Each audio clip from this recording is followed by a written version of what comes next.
All right, everybody, welcome to our at-home table read. Tonight we're jumping into the View Askew Universe with Kevin Smith's underappreciated classic Dogma.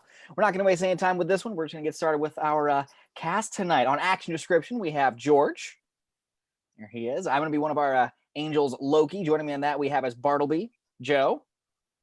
Fantastic. As Bethany, the last scion, we have Jess. She is. As Jay and his hetero life mate, Silent Bob, we have Erik and Jeremy. Snooty boochies! That was just perfect all around with both of those. As Rufus, along with a few others, we have Hunter. Hanging out right over there. Perfect. As Serendipity, we have Angi. She is. As Cardinal Glick, along with a shadowy figure that appears early on in the film, we have Johnny. And as everyone's favorite voice of the Almighty, the Metatron, along with a few other fun characters, we've got Bridget. All right, well, George, take us away. All right, Dogma by Kevin Smith. Exterior, Asbury Park Boardwalk Day. A Jersey spring day. Beyond the wooden planks that make up the aged fun pier, the ocean waves crash into the sandy shoreline. An old man stares at the empty beach, sun worshippers hours away from besmirching the dunes. His features are simple. He wears an old overcoat. His face belies good years gone by, a face that has seen more sunrises than one would suspect. He inhales the crisp, salty air and lets a small, satisfied smile cross his face. Behind him, a large arcade with steel-shuttered doors sits on the boardwalk. Three young boys skate around by on rollerblades, passing a street hockey ball between them proficiently. The old man views them briefly, checks his watch, and looks back toward the ocean. The skates of the three hockey-playing youths skid to a halt. We pan up to their faces, now cold and dispassionate. They look at one another and nod. Their skates glide out of frame. POV skaters, the old man leans on the railing that overlooks the beach. We get closer and closer to him until one of the skaters checks him hard into the railing. The old man exhales violently and falls to his knees. The two other skaters begin savagely beating on him with their hockey sticks as he crumbles beneath them. Repeatedly, their blades crash down hard on his head. I don't understand. How can you base your lack of belief in God on the writings of Lewis Carroll? The three skaters cease their beating and check the old man's pulse. Satisfied, they skate away, leaving his crumpled form on the boardwalk. Interior airport day. Loki walks beside a nun in a semi-busy terminal. They pass through the metal detectors. The nun carries a donation can. Well, leaving Alice in Wonderland aside, looking closely at Through the Looking Glass, particularly the walrus and the carpenter, what's the metaphorical meaning? I wasn't aware there was one. Oh, but there is. See, it colorfully details the sham that is organized religion.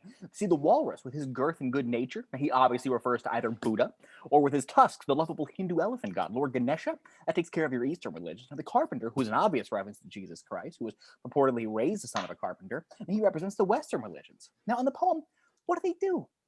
They dupe all these oysters into following them. Then, when the oysters' collective guard is down, the walrus and the carpenter proceed to shuck and devour the helpless creatures en masse. Now, I don't know what that says to you, but to me it says that following faiths based on these mythological figures ensures the destruction of one's inner being.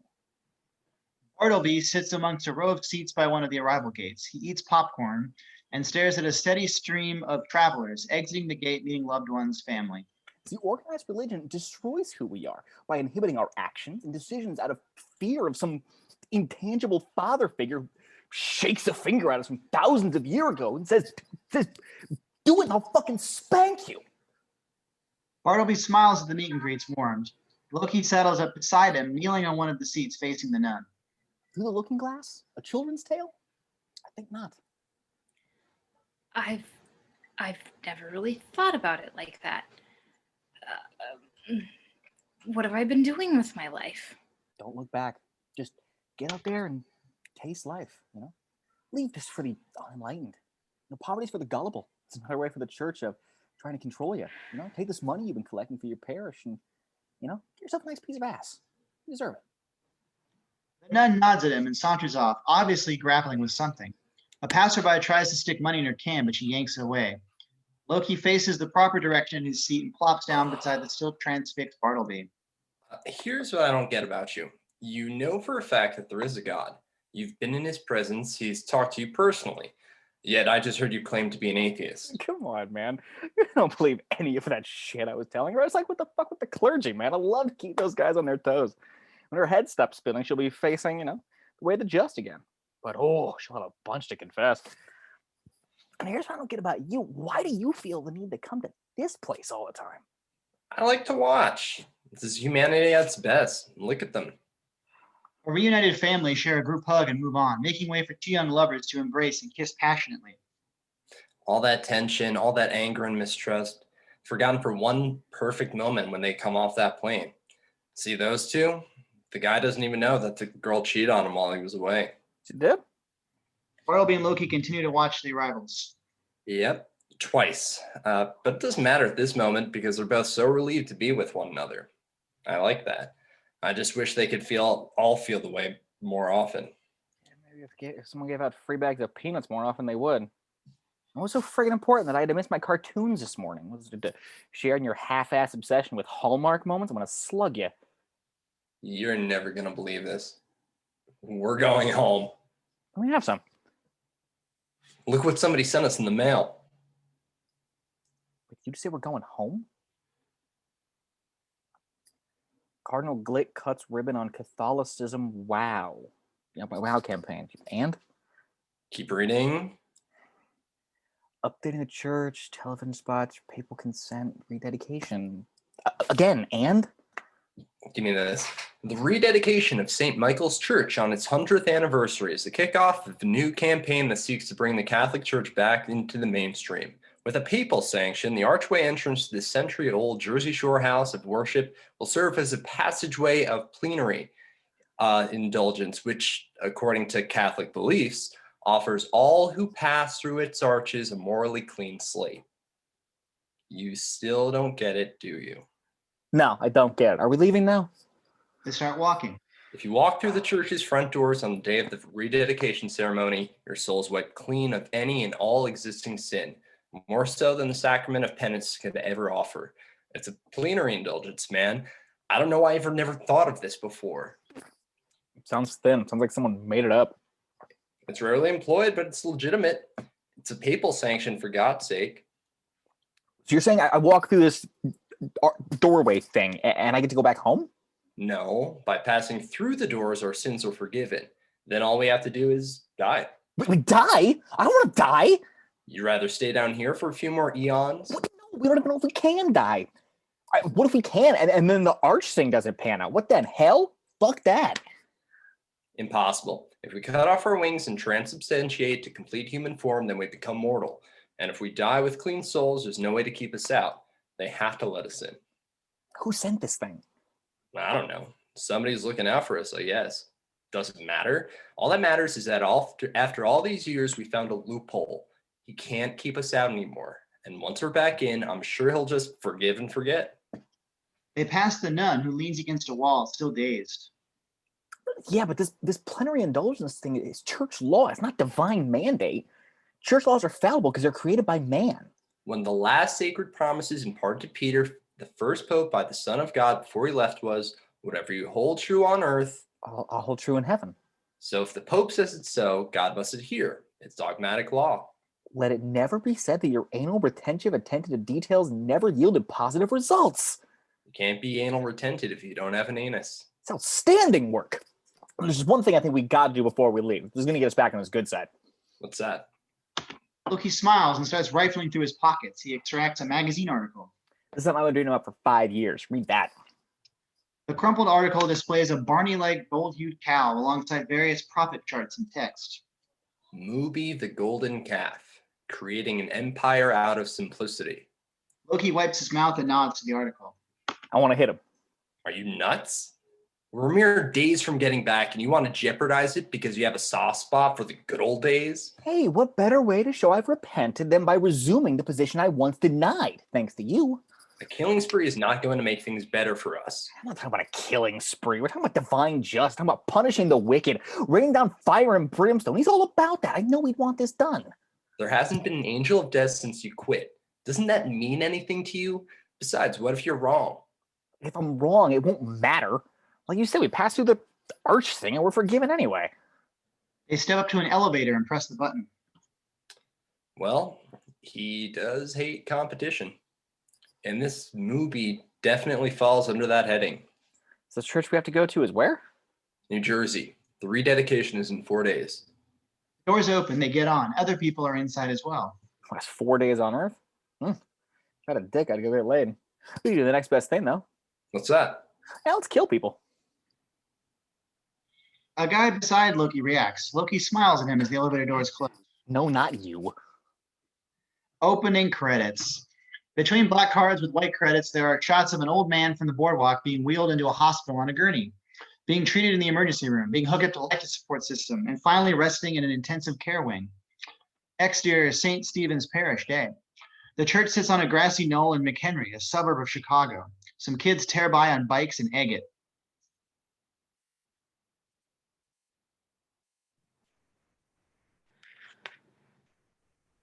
The Greater Illinois chapter of the Right to Life Foundation will be holding its biannual softball game against the Cook County Pro-Choice League next Sunday at 2. Interior St. Stephen's Parish Day. The priest speaks from the lectern addressing semi-filled rows of the faithful. Those who find the weekly demonstration outside of the 12th Street Planned Parenthood Clinic hard to make due to work schedules are urged to show their support in the fight against the thoughtless and wanton destruction of life by cheering on our boys on the field. Refreshments, as always, will be served. Dollying down the rows while the priest rattles on, we pass the parishioners. Some listen intently, others are nodding off. One surreptitiously listens to a Walkman. A man and a woman quietly argue while their kid colors in a coloring book, going off the page and marking the pew. Two kids play cards. One guy leafs through a copy of Hustler hidden by his hymnal book. Today's second collection will be donated to the John Doe Jersey Life Fund. For those of you who haven't been following the news, an unidentified homeless man who was accosted and severely beaten at the New Jersey shore last Tuesday lies in critical but stable condition in one of that area's hospitals. He lacks identification, and police have had no luck in tracking down any possible family. While he shows no signs of recovery, the Archbishop of the Trenton Diocese has disputed the state's decision to remove the indigent man from life support systems, asking that Catholics all over the country join in this protest against euthanasia. And finally, will whoever keeps parking my spot, stop doing that. Thank you. Now please rise for this recession of faith. We believe in one God, the Father. As the congregation flatly joins in the prayer, we stop on Bethany, a beautiful 20-something woman who struggles to stay awake. She checks her watch and exhales softly. I really don't want to be here. Exterior Planned Parenthood Clinic Day. A small gaggle of sign-carrying right-to-lifers march in front of the sterile-looking building. But then again, I guess nobody ever does. Except maybe you. Interior Bethany's office day. The source of the voice, a girl, sits beside Bethany's desk, stretching out her gum. Bethany offers her an understanding smile. You know, I've done this 3 times now, and each time the counselor tells me I should be more careful in the future, I should show some responsibility. Gotta tell you though, this is the first time the counselor wasn't some ugly as hell old bitch. It's kind of hard to take abortion advice from a woman who's too gross to get laid in the first place. I'm not here to lecture you. I'm here to make sure you really want to go through with this. I'd rather go back to that night when my idiot boyfriend swore up and down to me he was sterile. Short of that, there aren't many choices left, now are there? Ever think about having it? What woman doesn't on some level? I never did. You had an abortion? My first year at college. All through high school, I dated the same guy, Walter Flanagan. We were really in love, right? So much so that we decided to go to Carnegie Mellon together. That's this college in Pittsburgh. So there we are, away at school, and there's suddenly no parents to worry about anymore. So we're screwing like rabbits, just constantly doing it. And I wound up getting pregnant. So he begs me to have it. He says we should quit school and get married. And I'm telling him that that'll screw up our educations. We thought about it for a week. My argument being that there was no rush to have kids, you know? We could always have a baby in a couple of years after school. So I got the abortion against his wishes. I mean, what the hell? It was my body, right? After graduation, we got married and immediately set about trying to have kids. We tried like hell for the first 6 months and nothing. So I went to a gynecologist to see if everything was okay on my end. It wasn't. My uterine wall had this fissure. It seems that the doctor who performed the procedure on me years before had somehow botched it. I'd never be able to have a child. The girl's face says it all. Bethany takes a drag and continues. So there I am, devastated, and now I have to go home to break the news to my husband, who years before had begged me to have the baby, his baby. And after I explained it to him through my tears, he sits on the couch and rubs his eyes. And in the calmest, most rational voice I've ever heard anybody use in my life, he asked me for a divorce. And I fought him, I tried to talk him out of it, told him there were alternatives, like we could adopt. And all he said was he wanted a wife who could have his children. What happened? He remarried. He had 2 kids in 2 years with his new wife. We never spoke again. And now I do this. That's like such a sad story. I dated this guy a year or 2 ago. He was really into comic books. He told me I had the stock superhero story. I wanted to prevent a wrong that had happened to me from ever happening to anybody else. Kind of like Batman, he said. The only difference is I don't put tights on to do it, unless all my other clothes are in the wash. So, let's go over your paperwork. Exterior, clinic day. A well-dressed Liz maneuvers through the small thrall of right-to-lifers. They shake their placards at her accusingly. You should be ashamed of yourself. Child killer. Holy shit, it's the Pope! As the thrall turns excitedly in an effort to try to spy the imaginary pontiff, Liz ducks inside the clinic. Interior, clinic coffee room day. A newspaper headline fills the frame. Church says no to death of John Doe. It's lowered to reveal Bethany reading. Liz enters and hangs up her coat. Jesus, you're a Catholic, aren't you? Can't you talk to them or something? They hate me more than you do, no doubt. At least you have an excuse. You're Jewish. You don't know any better. I don't think they'd accept that one. We already used it as our excuse for killing Christ. So where were you yesterday morning? A bunch of us went out for brunch. I went to church. That kills me. You and church. We work in a field that specializes in pissing off the cloth, and you had insult to injury by breaking bread with them every week. I sit there every Sunday and I feel nothing. I can remember sitting in church when I was a kid and being moved, like everything meant something, like I was important. And the stories of all these holy people were so inspiring.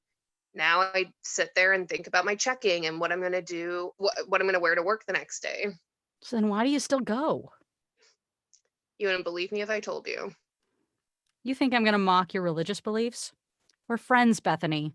I may mock you for being a divorcee at 25 who's never had an orgasm, but I'd never mock you for having faith. That's just it. I don't think I have any faith left. I had a girl in here once, about 15. She told me that faith is like a glass of water. When you're young, the glass is full, it's small, and it's easy to fill up. But the older you get, the bigger the glass gets, and the same amount of water doesn't fill the glass anymore. Periodically, the glass has to be refilled. A 15-year-old who came in here said that? She'd gotten knocked up by her pastor. Jesus, see, a minister knocks up a teenager. Isn't anyone afraid of the Lord's wrath anymore? That would require faith, and that commodity lately seems reserved only for the psychotic zealots that hang around outside. So what are you doing tonight? Watching TV. Girl, you need a man, if only for 10 minutes. It's been my experience that the average male is never a man, but not even for 10 minutes in his entire lifespan. Oh, that sounds militant. You thinking of joining the other side? Couldn't do it. Women are insane. Then, girl, you better get back to church and ask God for a third option. I think God is dead. The sign of a true Catholic. Liz exits with her coffee. Bethany stares after her. Interior, a quaint suburban home day. The Stygian triplets kneel on one knee before a high-backed leather chair, upon which sits a shadowy figure who we see from behind. They appear to be in a den or library. All proceeds go according to plan. No doubt the powers will attempt to contact the last scion. You know where she is. She must be eliminated before she enters the fray. When she is negated, there will be nothing to interfere with our plan. Suffer her loose the mortal coil, that we may obtain our final glory. Go. The Stygian triplets rise and skate off. Interior, Bethany's kitchen, night. The fridge door opens and Bethany glances around inside. She pulls out a chocolate cake and closes the door. Interior, Bethany's living room, night. Bethany sits on the couch eating cake with a fork and watching the OC TV. The theme song to Filmation's Batman and Robin cartoon can be heard. She sips some milk from a glass and has some more cake. Interior, Bethany's bedroom, night. Bethany's in bed staring up at the ceiling. From the darkness, a creaking floorboard is heard. Bethany reacts, grabbing a bat from under her pillow. She peers into the darkness, defensively wielding her bat. Suddenly, the room explodes in flames. A huge fire that appears to be shooting out from the floor ignites mere feet from Bethany's bed. Bethany leaps back, taking a beat to stare, mesmerized. Looking closely, one can see an anthropomorphic form standing in the blaze. Behold the Metatron, herald of the Almighty and voice of the one true God. The voice repeats itself. Bethany darts out of bed and dashes out of the room, quickly returning with a fire extinguisher. While the voice is in mid-sentence, she blasts the thing with the contents of the canister, swirling the nozzle around to hit all the flames. The booming voice sputters and starts coughing, losing its impressive edge. Bethany stops squirting and turns on her bedside lamp. A choking, drenched in coughing, androgynous figure in a suit waves her away. The figure coughs up some of the extinguisher's contents and drops to the floor, hacking. It's Metatron. Bethany stares, shocked. Sweet Jesus! Did you have to empty the whole can? Bethany grabs her bat again and holds it up, this time offensively. Who the fuck are you and what the fuck are you doing in my room? I'm the one who's soaked, and she's the one who's pissed. That's rich. I'm calling the cops. Breaking and entering, attempted arson. They're gonna lock you up for life. No dial tone. You got the phone lines. Get the fuck out of here now! Or you'll what? Hit me with that fish. That Bethany held is now a salmon. Drops to the floor and freaks. Now just sit down on the bed and shut up. Oh God, you're gonna rape me? I'm not gonna rape you. Look at my suit. Take whatever you want, just don't kill or rape me. Enough with the raping already. I couldn't rape you if I wanted to. Angels are ill-equipped. Bethany stares. There before her stands the exposed Metatron. There's nothing where some sexual genitalia should be. It's as smooth and anatomically impaired as a Ken doll. See? I'm as anatomically impaired as a Ken doll. You meat puppets and your arrogance. You think everyone's just waiting to rape you. But what are you? I'm pissed is what I am. You go around drenching everyone that comes into your room with the flame-retardant chemicals. No wonder you don't get laid. Give me a towel, will you? Bethany blinks. She exits the room and comes back with a towel. She holds it out to Metatron, who grabs it and starts toweling off. Stand back. Bethany steps back. Metatron flexes and huge fucking wings extend from its back, dripping water. Bethany goes wide-eyed and cowers against the wall. Like I was saying, I am the Metatron. Bethany stares, saying nothing, pinned against the wall. Metatron looks insulted. Metatron. Don't tell me the name doesn't ring a bell. Bethany remains silent and wide-eyed. Metatron gets testy. You people, if there isn't a movie about it, it's not worth knowing, right? I am a seraphim. The highest choir of angels. You do know what an angel is, don't you? Bethany slowly nods. Metatron acts as the voice of God. Any documented occasion where some Yahoo claims to have spoken with God, they're speaking to me. Or they're speaking to themselves. Why doesn't God speak for himself? Ah, so glad you decided to join the conversation. To answer that, human beings have neither the oral nor the psychological capacity to withstand the awesome power of God's true voice. Were you to hear it, your mind would cave in and your heart would explode within your chest. We went through 5 atoms before we figured that one out. Are you gonna kill me? I could, for what you did to this suit. Unfortunately, I can't. You're called. Called how? How called? All that from 2 words. Color this angel impressed. How do I know you're an angel? Oh, you mean besides the fiery entrance and the expansive wingspan? You people kill me. Fine. You want more proof? How about a tequila? Interior Mexican bar, night. Bethany and Metatron sit at a table. Bethany immediately clutches at her pajamas. Metatron waves a waiter over. Where the hell are we? The only place you can go for a good for a good tequila. 2 tequilas, por favor, and an empty glass.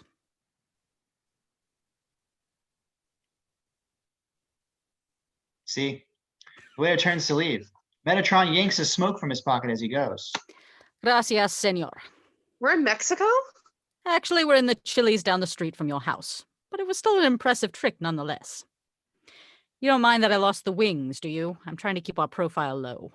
I suppose it would be too cliche to observe aloud that this is the weirdest dream I've ever had. Can you imagine how insulting it is to converse with a person and have them insult you're a dream or insist you're a dream? If I had an ego, it'd be bruised. What do you want with me? I'm to charge you with a holy crusade. You do know what a crusade is, don't you? Yeah. Don't give me that. Last time I charged someone with a crusade, they had to look the word up. Why am I supposed to go on a crusade? Yours is a heritage divine. Also, you didn't seem to be doing much lately. The waiter arrives with their drinks. Ah, gracias. One of the only things your people have mastered since you crawled from the primordial ooze. I work in an abortion clinic. Moses was a drunk. Look what he accomplished. And no one's even asking you to part an ocean. All you have to do is go to New Jersey. New Jersey. Sure. Go to New Jersey and visit a small church on a very important day. Agreed? That doesn't sound like a crusade. Aside from the fine print, that's it. What's the fine print? Stop a couple of angels from entering and thus negating all existence. Damn, this is good tequila. Wait. Repeat that? Damn, this is good tequila? The first part. Details. Stop a couple of angels from entering and thus negating all existence. God, I hate when people need it spelled out for them. Clarify that. That's the problem with you people. You need everything clarified. No leaps of faith whatsoever. All right, you want the whole secret origin? Here goes. Back in the old days, God was vengeful and hot-tempered, and his wrath was borne by the angel of death named Loki. When Sodom and Gomorrah were destroyed, that was Loki. When the waters wiped out everything with the exception of Noah and his menagerie, that was Loki. And he was good at what he did. But one day, he refused to bear God's wrath any longer. Why? Because he listened to his friend, a Grigori by the name of Bartleby. Grigori? One of the choirs of angels. They're called Watchers. Guess what they do? So they're like guardian angels. Exactly like that, but different. So one day, Loki's wiping out all the firstborn of Egypt. The 10th plague. See? Tell a person you're the Metatron, and they stare at you blankly. Mention something out of a Charlton Heston movie, and they're suddenly theology scholars. May I continue uninterrupted? So, once he's done with the firstborn, Loki takes his friend Bartleby out for a post-slaughter drink. And over many rounds, they get into this discussion about whether or not murder in the name of God is okay. Now, Bartleby can run circles around Loki intellectually, not to mention the fact that Loki's more than half in the bag, and in the end, Bartleby convinces Loki to quit his position and take a lesser one that doesn't involve slaughter. So, very inebriated, Loki tells God he quits, throws down his fiery sword, and gives him the finger, which ruins it for the rest of us. Because from that day forward, God decreed that angels could no longer imbibe alcohol, hence all the spitting. Sounds reasonable. Maybe to you, but I'm a lush by nature. I mean about the angel of death's resignation. For a liberal, yes. But this is the angel of death we're talking about. The angel of death can't be a conscientious objector. The angel of death is charged with meting out whatever justice God demands. So, for their insolence, God decreed that neither Loki nor Bartleby would ever be allowed back into paradise. Were they sent to hell? Worse, Wisconsin. For the entire span of human history. And when the world ends, they'll sit outside the gates for eternity. And what's this have to do with me? Somebody's clued them into a loophole in Catholic dogma that would allow them to re-enter heaven. So what? They beat the system, good for them. It's not that simple. If they get in, they will have reversed God's decree. Now listen up, because this part is very important. Existence in all its form and splendor functions solely on one principle. God is infallible. To prove God wrong would undo reality and everything that is. Up would become down, black would become white, existence would become nothingness. In essence, if they are allowed to enter that church, they'll unmake the world. Are these guys that bitter? No, that's the stupid part. They have no idea what their actions will result in. As far as we know, they're just going home. Isn't that sweet? If this is so major, why are you talking to me? Why doesn't God do something? He could. He could blink them out of existence, destroy that church, turn them into plants. But he'd rather see you take care of this one personally. Why me? Because of who you are. And who am I? The girl in her PJs. Don't ask so many questions. Just serve your purpose. I'll pass. I beg your pardon? When some asshole abortion doctor destroyed my uterus, where was God? When my husband decided he couldn't be with a wife that couldn't bear his children, where was God? Now all of a sudden, after all these years of quiet non-involvement in my life, he sends one of his lackeys my way who tells me I should save the world, and as what, some sort of test? To hell with him. Do yourself a favor, Bethany. Do the world a favor. Let go of your petty crap. It served you precious little in the past, and it serves you even less now when the fate of existence hangs in the balance. Don't allow eons of history and life to get blinked out of being just because you have a grudge against your creator. A grudge? Do you know why I work in that clinic? It's my own private way of saying fuck you to him. And any other day, I'd say that's your business and your life, and enjoy yourself and good night. But this isn't about you. This is about everybody. So you lost the ability to make life. You're being offered the chance to play mother to the world by acting like one and protecting it, saving it. But it can't make you. You'll do what you will. However, if you should decide to stop being selfish and accept your responsibility, you won't be alone. You'll have support. What, more angels? Prophets, although they don't quite get it yet. You'll know them right away. One speaks, the other listens. The one who speaks, and he will, at great lengths, whether you want him to or not, will make mention of himself as a prophet. The other one won't say anything, but he'll be helpful just the same. I have to go. You'll do what you will, but try to remember that we're working in a time frame here. Metatron moves to exit. Hey, you work for God. They tell me it's God. If it's not, I'm going to be severely pissed. What with all these years of bossing people around on his behalf and expectorating perfectly good tequila. What's he like? God? Lonely, but funny. He's got a great sense of humor. I'll bet. Look at sex. Sex is funny. One time I asked him why you people had to look so stupid while procreating. He said if you didn't, you'd do it all the time just for fun. But we do. I know, and you all look so damn stupid doing it. It kills us upstairs. Sex is a joke in heaven. The way I understand it, it's mostly a joke down here, too. With that, Metatron is gone. Bethany looks at her drink. A three-man mariachi band surround her and begin playing Prince's Little Red Corvette. Interior Bethany's bedroom, night. Bethany startles awake. The radio on her night table plays Little Red Corvette. She lays back down. Interior Bethany's office, day. Bethany sits at her desk staring into space. A 20-something girl speaks, but Bethany's not really listening. She's extremely preoccupied. Interior clinic, night. Bethany shuts off the lights in the various rooms. She packs up her bag and turns on the alarm. Exterior clinic, night. Bethany exits and locks the door behind her. She starts walking. As her feet tread lightly toward her car, three small shadows move toward her. Bethany throws her bag on her car roof and rummages through her purse for her keys. She hears something and stops. Rollerblades can be heard moving slowly across the asphalt of the parking lot. Bethany turns quickly. Nobody's there. She looks around a bit perturbed. God, what time do you people quit and go home? Let's just save it for tomorrow, all right? There's no response. Then there's the noise of wood being tapped against the ground. Bethany peers into the darkness, looking for the source. Suddenly, a skater whips past her, slamming his stick into the back of her knee. Bethany goes down. Another skater whips in and slashes at her, but she ducks. The stick hits the car door above her. She rifles through her purse madly until another skater whips by, dragging her purse away with his stick. Bethany looks up. The Stygian triplets are lined up menacingly a few feet from her. They tap their hockey sticks in unison on the ground.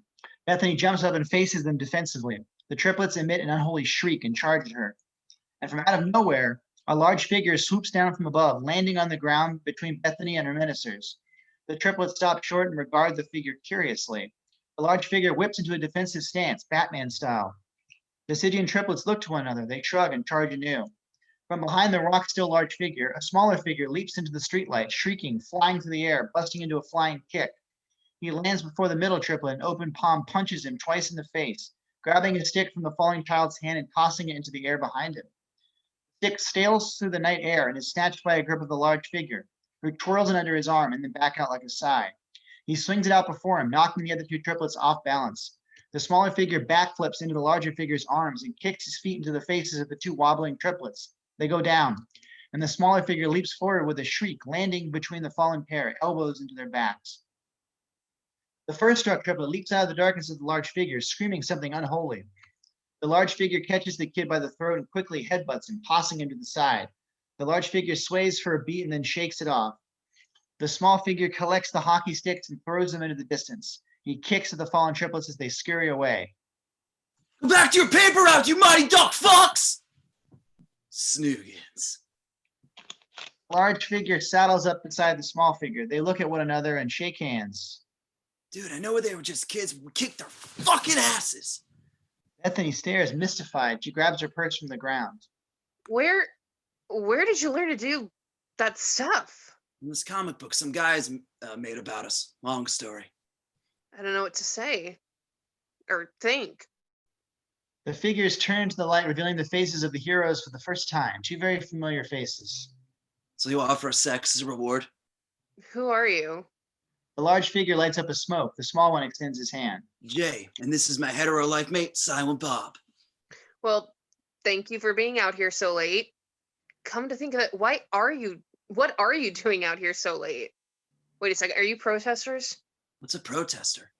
You're not the right to lifers? Oh, you mean those fucks with the signs, a picture of dead babies? Shit, no. Me and Silent Bob are pro-choice. A woman's body is her own fucking business. Then, and I don't mean to sound ungrateful, but what are you doing hanging around? We're here to pick up chicks. Excuse me? Yeah, we figure an abortion clinic is a good place to meet loose women. Why else would they be there useless? They like to fuck. Oh, right. Well, I should be going. Thanks for the rescue, I think. Wait. We just saved your ass and you're just gonna take off? What the shit is that? I had a weird night last night, and now tonight's not shaping up to be any better. I think I should go home, take some Percocets, and lay down. What about that shit? Fuck this town, man. I'm going back to Jersey and selling weed. At least there I can be turned down while trying to make myself a profit. Bethany freezes. Metatron's words echo in her ear. She shakes her head. You gotta be kidding me. Hey, wait. She runs up to them. They whip around and raise their fists defensively. Sorry. Would you, I can't believe I'm doing this. Would you like to have a drink with me? Jay's face lights up. He punches Silent Bob in the arm.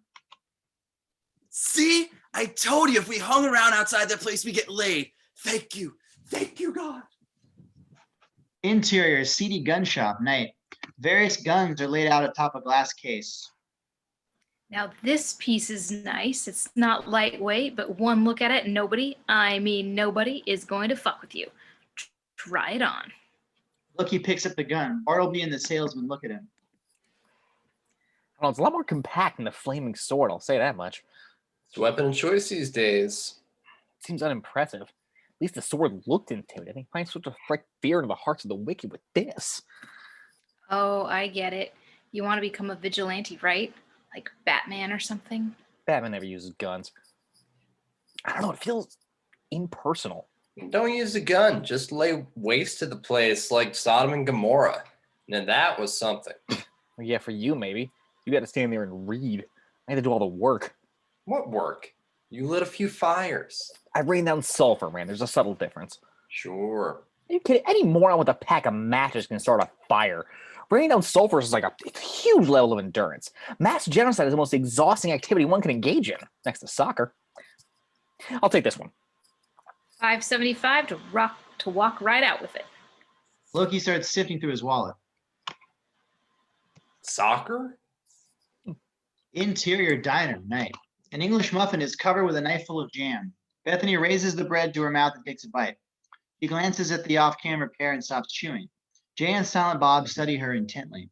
Jay smiles widely, anticipatory, and nods. All three sit at a small table near a window. Bethany puts the English muffin down and brushes off her hands. Jay's feet are moving a mile a minute. Are you both from around here? Hard as hell. Do you live in the city? Do you have a friend for Silent Bob, or are you gonna do us both? If so, I'm first. I hate sloppy seconds. You're a man of principle. Where do you come from? We used to live in a small town in Jersey, real small town. We practically knew everybody. What brought you to McHenry? Hollywood. Hollywood? Oh yeah, see, we used to sell smoke in front of this video store, and one day this fuck wants us to rent a video. So we did, and we didn't have any place to watch it. So we went to the mall, popped it into the VCR at Macy's, and sat on the floor and watched it. It's called 16 Candles. You ever see it? Yes. So the next day we rented the Breakfast Club, and then Weird Science, where these two fucks have a chick, they'll do anything for them, and they don't do nothing because it's a PG movie. And then we got thrown out of the Macy's when we watched Pretty in Pink because of this bitch. What'd you do? You know how at the end of the redheaded bitch gets together with her dream guy at the prom? Well, Pussy here starts fucking sobbing all sorts of loud and shit, and the manager's like, get the hell out of here. And I'm like, fuck you, you bald cocksucker. I'll kick your lard. So, what exactly brought you to Illinois? Oh, yeah. See, all these movies take place in a town called Shermer in Illinois, and that's all this fine bush running around, and we could kick all the dudes' asses because they're all whiny pussies, except Judd Nelson. He was harsh.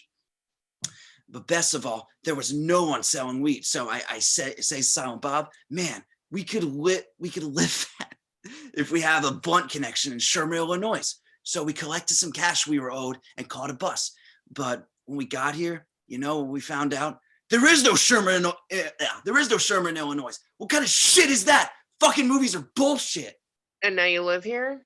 Fuck that. This burg sucks. Everyone talking with a stupid accent, so you don't know what they're saying. And it's fucking cold, so we're talking about taking off. Until we met you, that is. Right. So how much longer are you staying here? Until you're ready to skip town and make with this ex. No. How long are you staying in McHenry?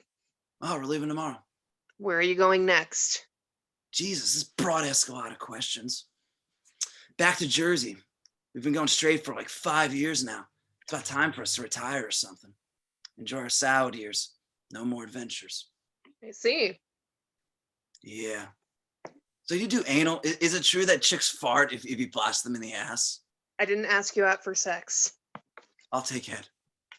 I don't know why, but I want to go with you. What? Like steady? You want to be my girlfriend? All right, but Silent Bob is still live with us and you pay rent. No, I want to go with you to Jersey. Really? You're the only chick I ever met that wanted to go to Jersey. Most chicks try to get out. When can we leave?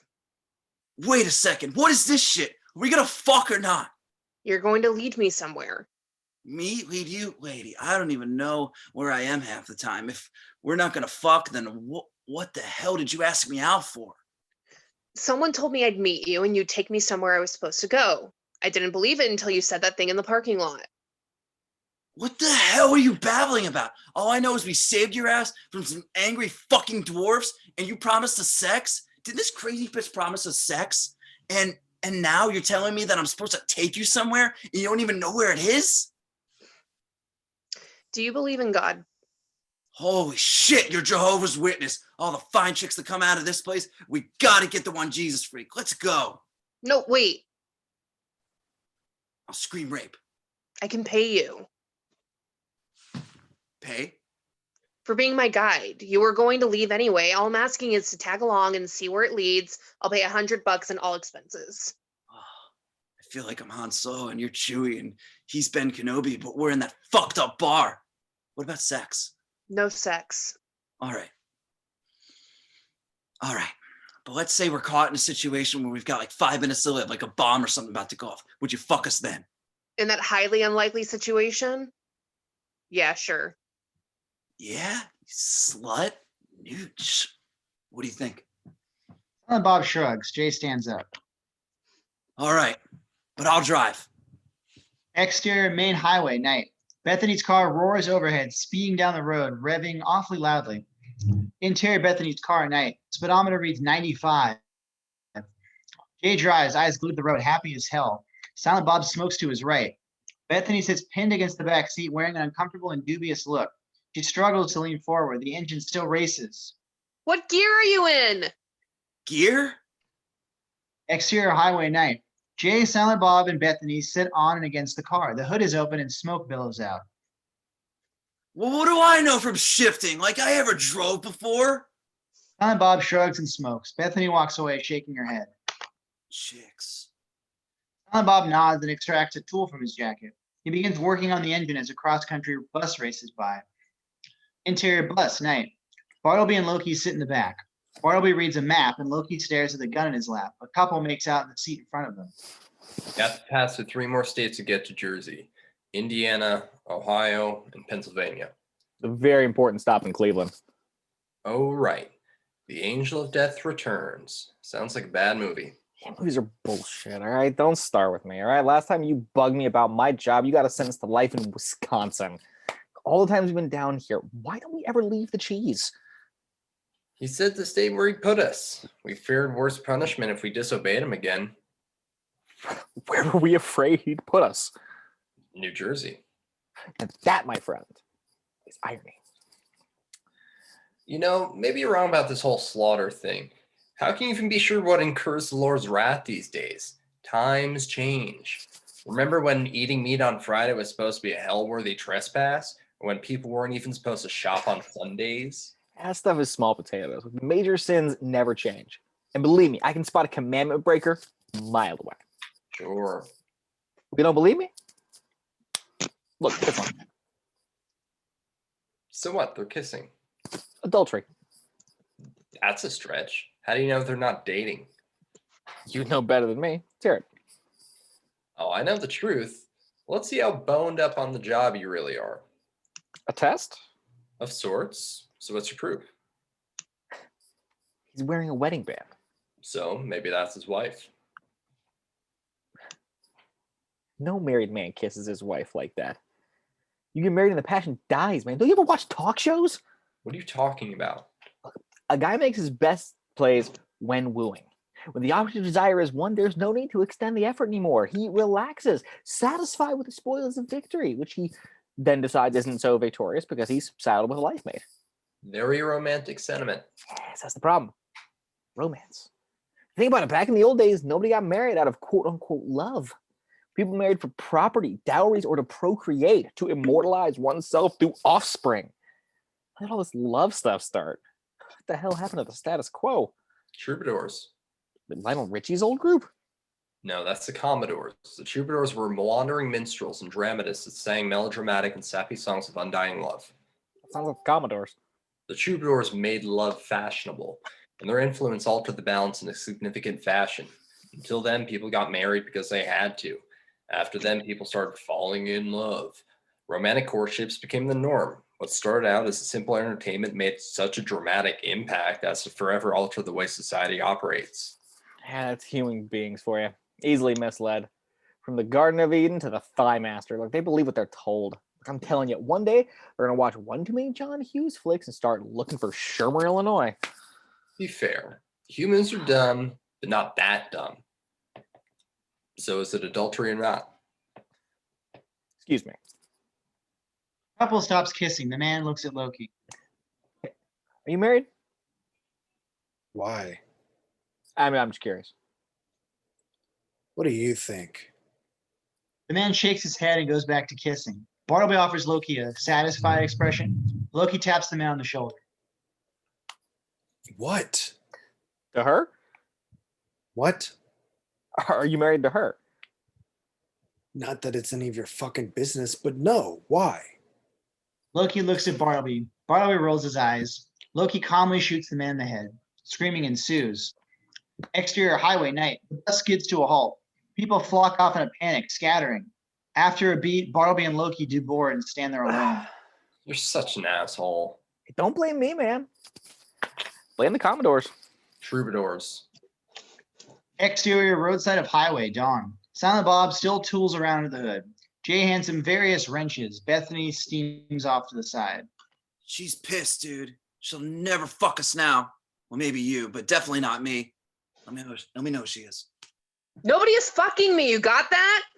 At least not in this car. Ugh. I'm sorry I dragged you to that diner. I don't know what I was thinking, but being that I've decided to go home and not to New Jersey, this is where you two get off. You're breaking up with us? Good luck with finding Molly Ringwald or whoever it is you're looking for. Sorry for the inconvenience. Goodbye. Bethany starts walking away. Jay stares at her, shocked. Who the hell do you think you are, lady? You can't go around breaking people's hearts like that. We fell in love with you. Guys like us just don't fall out of the sky, you know. On cue, a naked black man falls from the sky, landing between the two parties. Bethany and Jay stare at him. The man is face down, sooty and ashen, as if he's just been in a fire. Bethany drops to her knees and rolls him over, feeling for a pulse. Jay looks down, then looks skyward as Silent Bob joins him. Beautiful big titty women just don't fall out of the sky, you know. It's worth a try. Silent Bob nods. Bethany presses her ear to the man's chest. No heartbeat. Do you think he fell out from a plane, like alive? Did you ever see that flick? I think there would have been more of a mess if he fell from that high. Not necessarily. Bethany, Jay, and Silent Bob leap back. The man sits up and rubs his face. Kill it! Kill it! That sounds familiar. Jesus, are you okay? Rufus, and yes, I'm fine. Fucking undead! Cut his head off! What happened to your car? You clocking 90 in first gear or something? Mind your own fucking business. Listen, Goldilocks, what I just did was not easy, and it gave me a fucking migraine. Now, if you don't pipe down, I'm gonna rip your balls off. I knew it! Motherfucker wants to eat my brain. I think he was aiming a bit further south. Speaking of which, you're awfully nude. Rufus, is it? Rufus it is, miss. Hey, Tubby, how's about letting in a brother your coat till I can find my own threads? Jay looks at Silent Bob. Dude, he fell out of thin air! Silent Bob shrugs and passes his coat to Rufus. Jay bugs. Dude, his dick is gonna be rubbing all over the inside of your armor. I'll do my best to take it back, brother. Silent Bob nods. Something off camera catches his eye. He stares off camera and exits. Where exactly did you fall from? Some might say grace. Dude, he's talking about your mom. Jay turns to see that Silent Bob isn't there. Silent Bob peers at a large bush at the roadside. The bush rustles slightly. You know, normally I'd have a hard time with this, but somehow you falling out of the sky seems to go hand in glove with some of the other stuff I've been dealing with. Believe me, you ain't seen nothing yet. Silent Bob peers closer at the bush. Suddenly, a Stygian triplet leaps out at him, pinning him to the ground with his hockey stick. The other two triplets leap on top of Jay and Bethany. Rufus grabs the one off Bethany and hurls him to the side. Jay manages to reach into his jacket and pull out a copy of Penthouse. He rolls it up and starts beating the kid in the head with it. Silent Bob gets his hands into the stick that pins him and pushes it up hard into the triplet's forehead, knocking him off. He rushes to Jay's side and pries the other triplet from his throat, hurling him off camera. The triplet Silent Bob fought punctures the air with his stick and rips downward, creating a hole. He grabs his friend and leaps into it, disappearing. Jay and Silent Bob look at each other, blank and embrace passionately. The triplet that Rufus threw rushes Rufus from behind, hockey stick in lancing position. Without looking back, Rufus reaches behind himself, grabbing the stick and swinging it and the triplet over his head in an arch, letting go. The last triplet goes sailing through the hole and it seals shut. Bethany, Jay, and Silent Bob are in various wide-eyed states of shock. All right, what's with you, lady? This is the second time you got attacked by the fucking Mighty Ducks. Man, they're on to you bad already. I got here just in time. How can you be so composed? We were almost just killed. Death is a worry of the living. The dead only worry about decay and necrophiliacs. See, I told you he was the undead. Not the undead, the dead. I died. Christ told me the secret to resurrection once when we were at a wedding in Cana, but I got drunk and forgot it. Wait. Christ? You know Christ? Knew him. I saw him naked. Let me guess. You're another angel? No, I'm a man, just like you and him. Well, maybe not him. At least I was a man. Been dead for nearly 2,000 years. Here. No wonder he saw Jesus. Homie's rocking the ganj. It's not a joint. I can't read this. It's Sanskrit. It says, Rufus, see you in 2 years. Jesus. Freaked me out because he basically told me when my number was up. Took the flavor out of the remaining years. Look, we got to keep moving. If we stay in one place long enough, those things are liable to come back. Let's say we continue this discussion over something to eat. Wait a second. I'm a rational woman, okay? All I know is where you and the kids came from. They came from hell. I came from heaven. Let's start walking. Walk? Like, do you know how far we are from anywhere? Back in the old days with GC, we walked everywhere. Did you ever hear of a fat apostle? Bethany looks to Jay and Silent Bob for some guidance or stability. What's an apostle? Bethany shakes her head and exits. Jay and Silent Bob shrug at each other. Exterior, Movie Corporation Building, Dawn. A large office building in downtown Cleveland. The city hasn't started up yet. A pickup truck pulls curbside in front of the structure. Bartleby and Loki jump out of the back and pat the side of the truck, offering waved thank yous to the driver. As the truck pulls away, Loki pulls out the article and looks at it. He looks up at the building and nods to Bartleby, smiling. They head towards the front door. Interior, quaint suburban house, Dawn. A ringing phone is answered by the unseen figure in the chair. We move from the seated figure, passing by the dead bodies of the home's original owners, and come to a stop on the bruised and worn Stygian triplets seated on a couch. They look scared. Hello? No, they're not home right now. I'm the phone guy. I'll leave them a message. Bye. The figure hangs up the phone and rises. You say the girl has already met the prophets? The Stygian triplets nod. She grows closer to learning her true identity. And if that happens, our plan is jeopardized. I can't afford to go in the field. It might compromise us further. The best course of action is to ensure that our parcel is not found. And being that I can't even trust you to kill a girl, I'm left with no other choice but to seek outside assistance in guarding our package.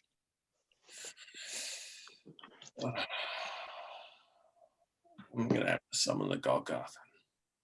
The figure exits. The Stygian triplets register shock. Exterior fast food joint, Dawn. Rufus, now wearing some funky new clothes, carries a tray of fast food to an outdoor table. Sitting already are Bethany, Jay, and Silent Bob. It's amazing the shit people throw out. Didn't I tell you to find some new threads? A car full of teens whip past them. Garbage picker! Thank you. What's that mean? Means they saw you pull that shit out of the dumpster. So it's a good thing then. I appreciate the one, brother. You can have this back. Lucky you. Damn, I remember when all we used to have for breakfast was fish and goat's milk. What do you call this shit? Egg McMuffin. Now, how about you start explaining some things to me? Like what? Like, for starters, who the hell are those kids that keep attacking me? Nasty little bastards called the Stygian triplets. They're not really related. When they were alive, they were a trio of kids that snatched a neighbor's toddler and smashed its skull in just to see what it looked like. I believe that was their defense. They were killed in a car wreck on the way to a detention center. So they're dead too? Be surprised how many dead people are just walking around. They're stubborn bastards.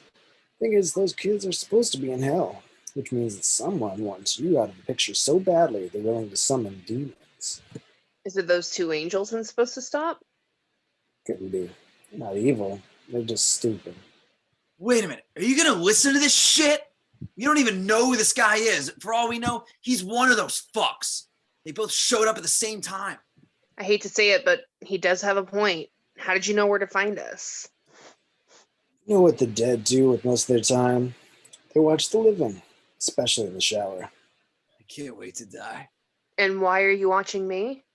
Because you're the one who's going to help me get some changes made in that book you all hold so much stock in. Hustler? The Bible. What's your beef with the Bible? I'm not in it, Neither are any of us, but you don't hear us bitching. but I'm supposed to be in it. I was the 13th apostle. I've been going to church my entire life, and I've never heard of a 13th apostle named Rufus. See, you know about all the other 12 apostles, white boys I might add, but no mention of Rufus. And why? Because I'm a black man, or at least the blackest man Logan can get for this. But that's just my pet peeve. I mainly want to correct a major error that you people are basing your faith on. What's that? Jesus wasn't white. He was black. That's a fact. Rufus bites into his sandwich. Bethany, Jay, and Silent Bob look at him and then at each other. Bullshit. I've seen pictures of Jesus and he has blonde hair and blue eyes.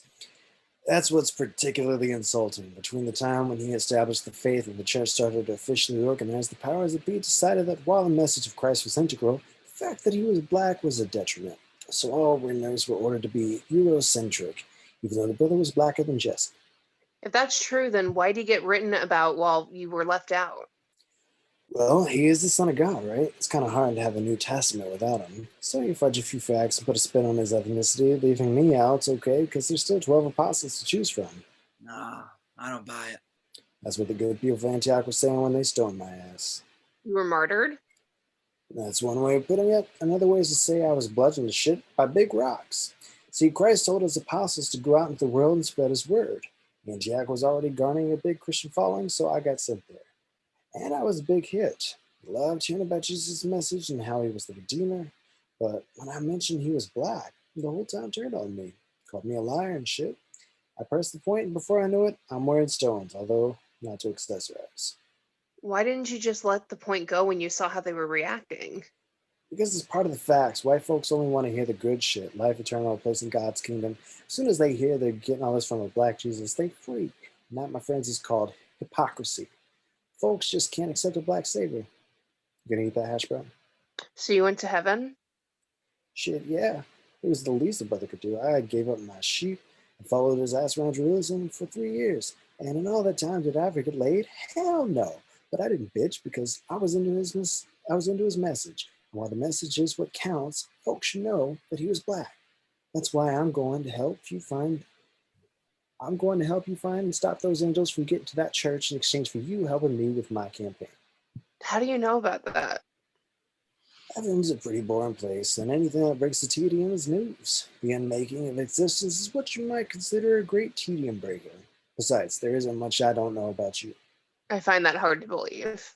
When you were 5, you let a kid from next door piss on your hand. You did that? Yeah, but I never told anyone about it. Neither did he. He died of leukemia 2 years later. His name was Ryan Johnson. Your exploits, no matter how inane, are well known in heaven. Probably in hell, too. Bethany rubs her temples and exits off camera. Rufus watches her go. Tell me something about me. You masturbate more than anybody else on the planet. Shit. Shit, everybody knows that. Tell me something nobody knows. You think about guys when you do it. Rufus gets up and exits. Silent Bob looks at Jay, shocked. Not all the time. Bethany sits on a swing in the kitty jungle gym, shaking her head. Rufus joins her. I'm sorry if I spooked you. I just feel violated, like my life isn't mine exclusively. That's the way it goes with celebrities. What are you talking about? I'm a nobody. I'm just a quiet girl from the suburbs who counsels pregnant teens. You sound like Christ. You had the same reaction when you found out who he was. Minus the quiet girl from the burbs angle. And like him, I'm sure you'll come to terms and do what you're supposed to do. Why not get the Pope or someone holy like that? Just because a guy wears a funny hat doesn't make him the right man for the job. Only certain hands can deliver the world from the brink of destruction. Last time it was Jesus. This time it's you. Why me? Can't say yet. But the question is, are your hands capable enough to carry the burden? It all rides on you. 2/3 of me wants to forget about this and go home. You know, yesterday I wasn't even sure God even existed, and now I'm up to my ass in Christian mythology. Well, God hates it when it's referred to as mythology. Well, then let's ask the quote-unquote prophets what we should call it instead. Now where did those two assholes go? Interior, strip joint. It's your typical strip club. One woman on a stage and a crowd of men paying way too much attention. The place is dimly lit with red lights and choke full of smoke. Off to one side, a DJ spins records, blasting the music. The crowd is rather thin. Jay and Silent Bob sit at the stage, their eyes glued on the dancer, a gorgeous, shapely vixen with very little clothing on and growing littler by the second. Jay pokes Silent Bob and produces a wad of bills. They skim off a nice pile and stow the rest. They spread their piles neatly on the bar. The dancer smiles and starts dancing toward them. Jay holds up a 5 spot and performs his own little seductive dance with it. He stands at the edge of the stage, gyrating. The dancer slinks over and Jay stuffs the 5 in her G-string. He rubs his head and slinks away. Jay humps Silent Bob's chair, excitedly.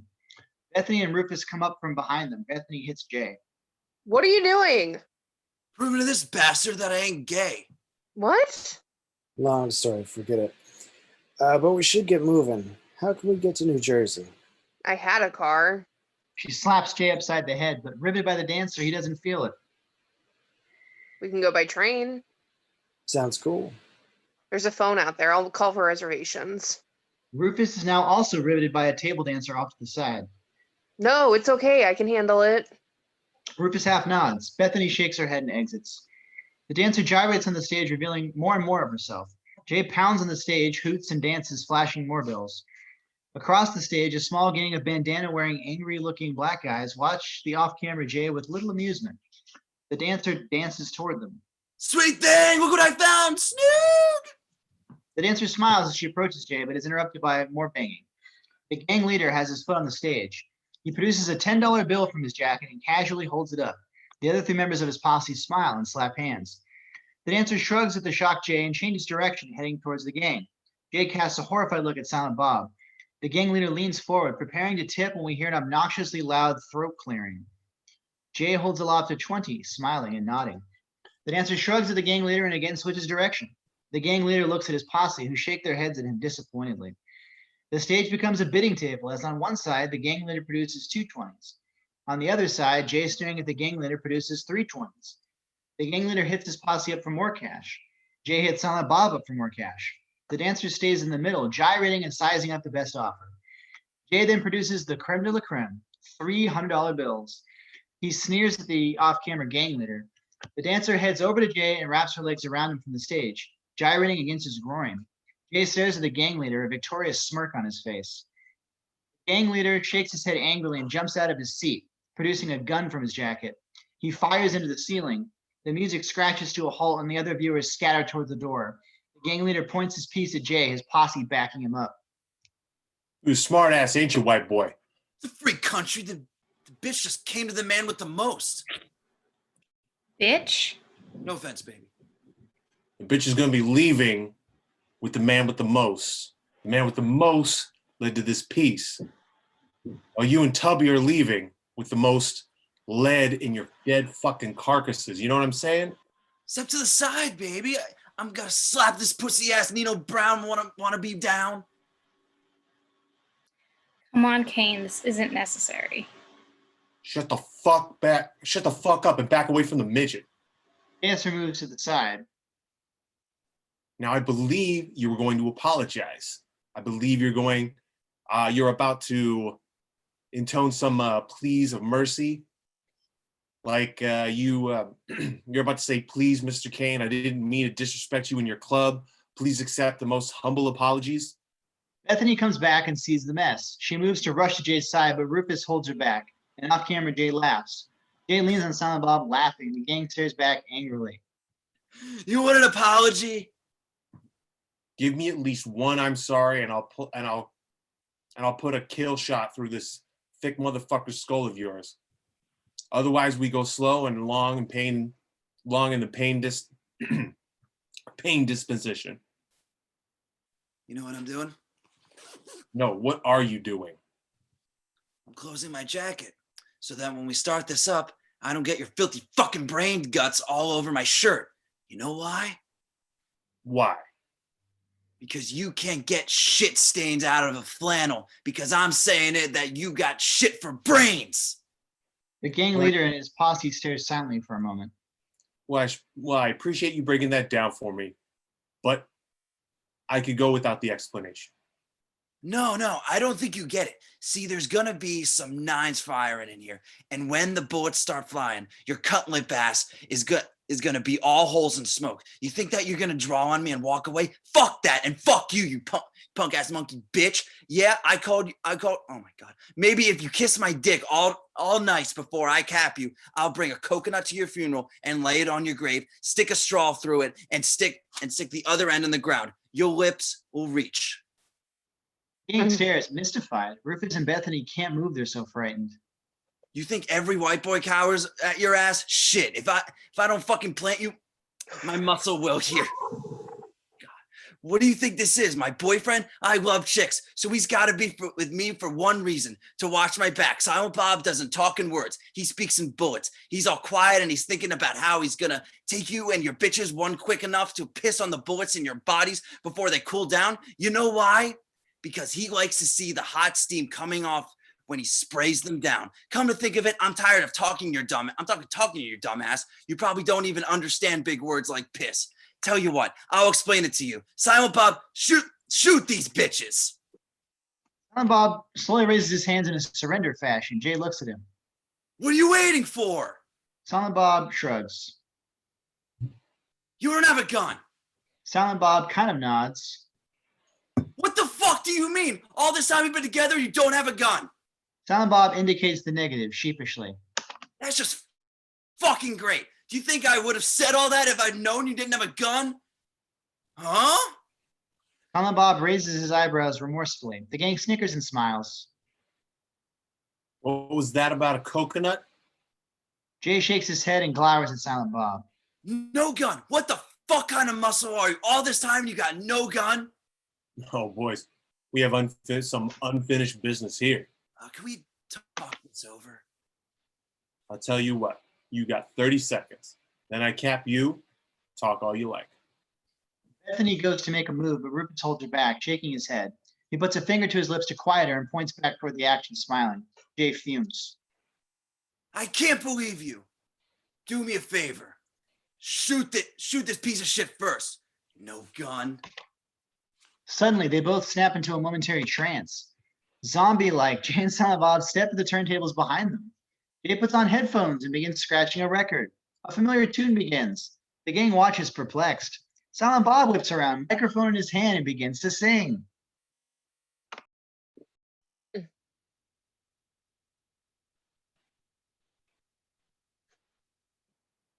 It's a song.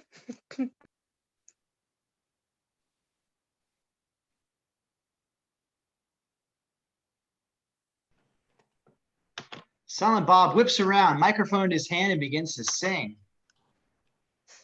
Hey, it's Fat Albert, and I'm gonna sing a song for you, and Bill's gonna tell you a thing or two. We'll have some fun now with Bill and all the gang, learning from each other while we do our thing. The gang slowly goes from perplexity to enjoyment. The gang leader softens and smiles, adding a slight nod of approval. Jay provides backup. Nah, gonna have a good time. Hey. Nah, gonna have a good time. Bethany and Rufus look on amazed. I thought she looked familiar. Who? Serendipity. Bethany looks to the stage. The dancer is the Serendipity in question. She wipes sweat from her brow. Interior Movie Corporation boardroom day. Oh, this isn't your standard boardroom. This is Movie Corporation, home of Mooby, the golden calf, which can only be described as a bovine variation on Barney. Sickeningly simple and very non-threatening. A large table sits in the middle, a media center behind the huge chair at the head. The walls are adorned with framed posters of Mooby, playing with kids, mouth agape and a stupid smile. At the center of the table is a large gold-plated statue of the insipid creature. Doors open and the boardroom fills with suits, 6 men, 1 woman. They chatter and take their seats. After a beat, Whitland, the CEO, enters, taking his place at the head of the conference table. Good morning, shoppers. Has anyone seen the overnights? An anticipatory hush fills the room. We creamed them. A cheer and applause goes up from the group. Whitland smiles. And last night was a rerun, which says to me that with the 6 months we have ready to promote the very movie Christmas pay-per-view special, we can produce history-making numbers. The record is held by that Shock Jock's New Year's thing. But I see no reason why our little cash cow can't supersede those numbers. And do I smell onion? Bartleby and Loki sit behind the thrall on a black leather couch. Loki is carving something out of an onion, while Bartleby looks on. Whitland and the rest of the board stare at them. I didn't realize we had guests. Who are these gentlemen with? The other suits shrug and look to one another for an answer nobody has. Excuse me? Loki continues carving. Bartleby looks at his friend and shakes his head. Loki lifts his head without looking up. May I ask what you're doing in my border? My friend just has a few words for you, and then we'll be on our way. Heading to Jersey, you see? But the decor, I'm guessing correctly that this is the corporate headquarters for Movie Production International? You guessed correctly. Now, may I ask who the fuck you are, and again, what the fuck you're doing in our conference room? You may proceed, mon ami. Can't believe you. I just want to start off by apologizing. My friend here has a penchant toward the dramatic, so he's making me do this. Usually I don't even involve myself in his affairs, but he hasn't done this in a while, so he wants... Just read them their rights already. Mooby, the Golden Calf, created by Nancy Goldruff, a former kindergarten teacher, in 1989 to fill a gap in the Saturday morning schedule on local network KREL. Bought by the Complex Corporation in 1991 and broadcast nationally as a Movie Fun Time Hour, it picked up as a large following of children ages 3 to 8 and spawned 16 records, 2 theatrical films, 8 primetime specials, a library of price-to-own video cassettes, and bi-coastal theme parks dubbed Movie World. Did I miss anything? Whitland and Company stare for a beat. You forgot Movie Magazine. Is there a point to this? You and your board are idolaters. Whitland and Company stare, dumbfounded. Loki finishes carving and stands beside Bartleby. Did you forget the magazine? Bartleby rolls his eyes. Loki turns to Whitland and holds up the sculpture. That's you. Do you know much about voodoo? Fascinating practice. Very close to Satanism. Not really much of a religion, no doctrine of faith, just an arrangement of superstitions. The most well-known, of course, is the voodoo doll. A mock-up of an individual subjected to various pokes and prods. The desired result is that the individual will feel those effects. Call security now. Loki throws the knife at the table, severing the phone cord. All lines are currently down. Again, I apologize for my friends. Just get on with it. You're responsible for raising an icon that draws worship from the Lord. You've broken the first commandment, but more than that, I'm afraid none of you passes for a decent human being. Your continued existence is a mockery of morality.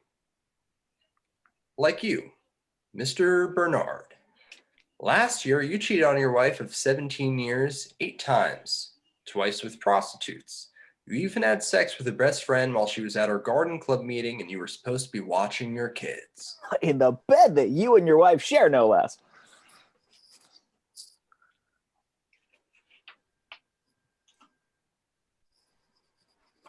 Sorry, one sec. In disbelief, Loki nods to Bartleby and he moves on. And you, Mr. NoMan. Loki sifts through compact discs. He pulls out one entitled Movie Mania and pops it into a player. A simple children's song echoes through the room. You got your girlfriend drunk at last year's Christmas party and then paid a kid from the mailroom to have sex with her while she was passed out just so you could break up with her guilt-free when she sobbingly confessed the next morning that she cheated on you. She killed herself 3 months later. You sent flowers to her wake. The board member's face is frozen. Bartleby shakes his head and moves quickly around the table. Mr. Pereira disowned his gay son. Mr. Turin put his mother in a third-rate nursing home and used the profits from the sale of her house to purchase an oriental rug for himself. Mr. Barker flew to the Philippines on the company account to have sex with an 11-year-old boy. Mr. Bloom okayed the production of movie dolls from what he knew were unsafe and toxic materials because it was less costly. Bartleby stops at the female board member and looks at her, relieved. You, on the other hand, are innocent. You lead a good life and have never misused your power here. She stares at Bartleby. Loki pats her on the back and urges Bartleby on. But you, Mr. Whitland, you have more skeletons in your closet than this assembled party. I can't even mention them aloud. Bartleby leans over and whispers something unheard into Whitland's ear. Whitland goes green. Bartleby steps back. Loki stands beside Whitland. You're her father, you sick fuck. Whitland begins sobbing. Can I go now? Oh, go on, you crazy kid. Bartleby exits. Loki turns menacingly on the others. With the exception of Miss Price, there's not a decent human being amongst you. Do you know what makes a human being decent? Fear. And therein lies the problem. None of you has anything to fear anymore. You rest comfortably in seats of unscrutable power, hiding behind your false idol, far from judgment, lives shrouded in secrecy from one another, but not from God. Loki goes to exit but pauses. He turns around. Oh, I got my little voodoo doll. Wow, it really does look just like you. And maybe if I believed enough. Loki begins moaning menacingly, slowly waving an open palm over the figure. Whitland looks at it, horrified, then at Loki, then back at the figure. He sweats and shifts in his seat, eyes pinned on the figure. Loki lets out a shriek. He smashes the figure with his fist. Whitland frees his eyes closed. Slowly, he opens his eyes, unharmed. Believe in voodoo? Loki swiftly exits. The board members sit in awed silence. The Voodoo. doors burst open, and Loki storms back in. I do believe in this, though. Gun blazing. He takes out the male board members, including Whitland, in a flurry of bullets. The remaining female board member covers her head with her arms. Loki hangs his arm at his side and touches her hair. Oh, it's okay. He did nothing wrong. They were bad men. You're a pure soul. He looks at him terrified. He smiles back, then his expression hardens. You didn't say God bless you when I sneezed. He quickly puts the gun to her head. She slams her eyes shut. Loki! Loki freezes and looks off camera. He grimaces and holsters his piece. Sorry. Of course I have it. He surveys his handiwork and exits. The female board member slowly opens her eyes and looks around. Interior strip joint later. Jay and the gang leader sit together at a table surrounded by the other gangsters and Silent Bob. They laugh and chug their 40s. Watch this shit. Do it again. Do the mush mouth. The gang laughs hysterically.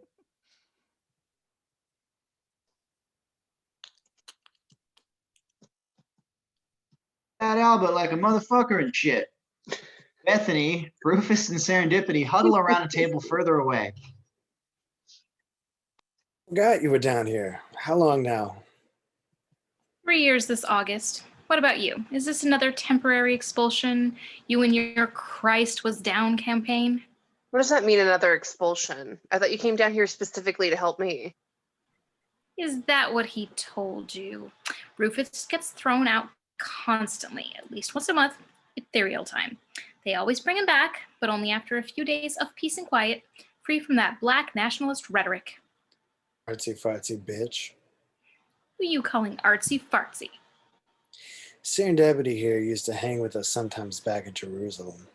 Let me guess. The 14th apostle, left out of the Bible because she's a woman. Girl's not a woman. No offense. Oh? Those weren't tits I saw Jay cozying up to? What, these? You should know better than anyone at this table that tits don't make a woman. Yeah, the tubby coat wearing motherfucker's got tits. Don't make him a woman. Aside from an intuitive knack for accessorizing, what traditionally defines a woman falls between two things. Her legs. But as you can see... Serendipity stands and unbuttons her jeans, dropping them slightly, revealing yet another smooth, sexless crotch, quite like Metatron's. I lack definition. Hey, they're getting a free show! Serendipity pulls her pants back up and sits down, smiling at the off-camera party. Oh god, another angel. Like Metatron. How do you know Metatron? How does she know Metatron? This is the last scion. You're kidding. Don't you see the resemblance? A bit. Oh shit. If she's been tapped, then something's up. I'm confused. Bethany, Serendipity here isn't technically an angel, nor is she by any means a human being like I was and you are. Amen to that. Then who is she? Not who, what? I haven't always been a part of the anthropomorphic club. I used to be abstract. Now I'm really lost. Serendipity is an idea. Try all ideas. Meaning? I'm a muse, stupid. Bethany stares at her for a beat, then at Rufus. Rufus nods affirmatively. I can't take much more of this.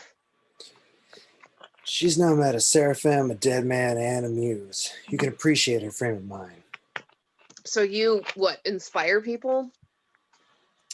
What just went down with your friends over there? You don't think they thought of that themselves? I knew Kane's weak spot for Fat Albert and passed it along to the boys.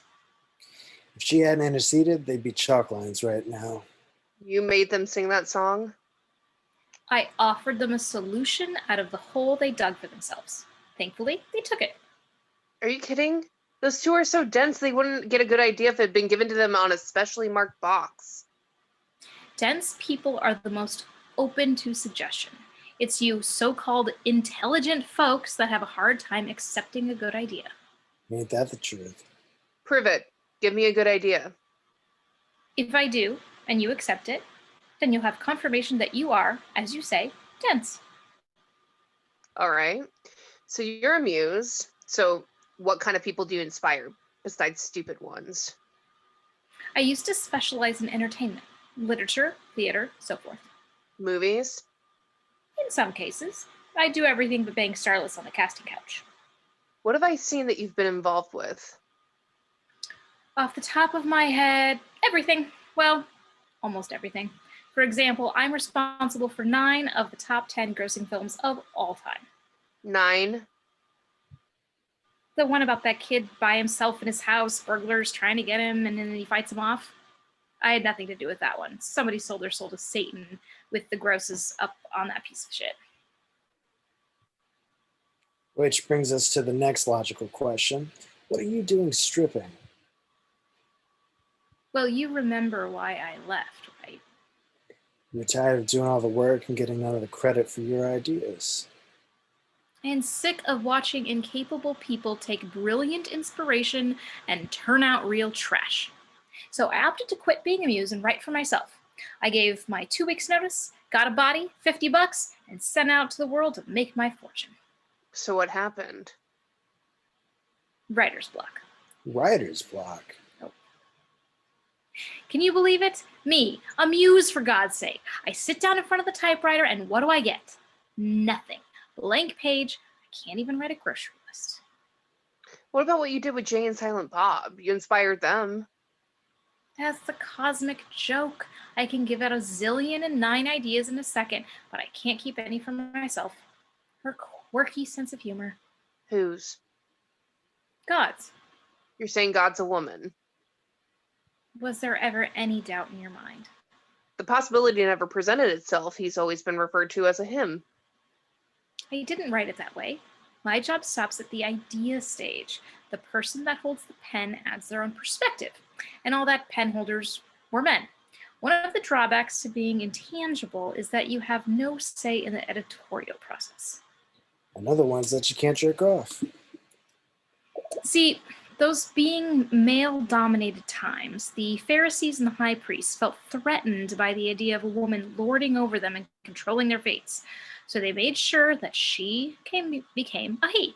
Doesn't stop with God. The whole book is slanted and gender biased. A woman's responsible for the first sin, the fall of man, and the expulsion from Eden. A woman cut Samson's coif of power. A woman asked for the head of John the Baptist. Read that book again sometime. Women are painted as bigger antagonists than the fucking Egyptians and Romans combined. God is a woman. I don't know what the big surprise is. Women are the only gender that can create life, just like God created the universe. Who else but a mother could have infinite patience with imprudent children that God has with humanity? A woman can give birth to and nurture both sexes, so psychologists theorize that the women are the only gender both sexes can feel completely comfortable with. And the faithful, both male and female, feel at ease with God. In time of trial, our first instinct is to implore the aid of the Almighty, just as when you're a child. The only person who can make it all better is... Mom. God, it all makes sense. Shit, you still have a knack for words. Not really useful in my new line of work. What about that? Why'd you choose stripping? In an effort to create something artistic that I could claim as my own. See, I've been able to fool myself into thinking this isn't stripping, it's dancing. And at least dancing is artistic. But she won't even give me that much. The way God designed dance is the only creative act which results in no tangible product. Unlike paintings, poems, movies, or most other art forms, when the dance is over, there's nothing to show for it, nothing to save and enjoy, or sell. Believe me, the irony wasn't lost on this news. How long are you going to keep this up? Believe me, I think about eating crow and going back to the grind from time to time. But I'd hate to give her the satisfaction of my playing the prodigal. And it sucks because I can't stand being flesh anymore, especially this halfway crap. Not only do I have to take care of the aesthetic, the showers, the hair cutting, the pitch shaving, but I can't take advantage of the benefits, like getting laid or using my period as an excuse not to get laid. The only true boon to having a period, from what I understand. Well, we could sure use your help. We need someone with good ideas. Remember a couple of angels named Loki and Bartleby? Sure, the Angel of Death and his squeamish pal with a conscience. They found a way back. God, no. Not the plenary indulgence loophole. You know about that? I always knew that thing was a bad idea. Leave it to the Catholics to destroy existence. Bethany's Catholic. My condolences. What do you have against Catholics? Ever been to a Catholic mass? Once or twice. It's like bad sex. Up, down, kneel, leave. And the whole time you'd rather be watching TV. You people don't celebrate your faith, you mourn it. So if we're so wrong, then what's the right religion? When are you people going to learn? It's not about right or wrong. It's a question of faith. It doesn't matter what you believe in, just that you believe. Jay and Silent Bob joined them wearing bandanas. Look, they made me and Silent Bob part of the gang. Suddenly, the doors behind them blast open, pouring light into the once dim room.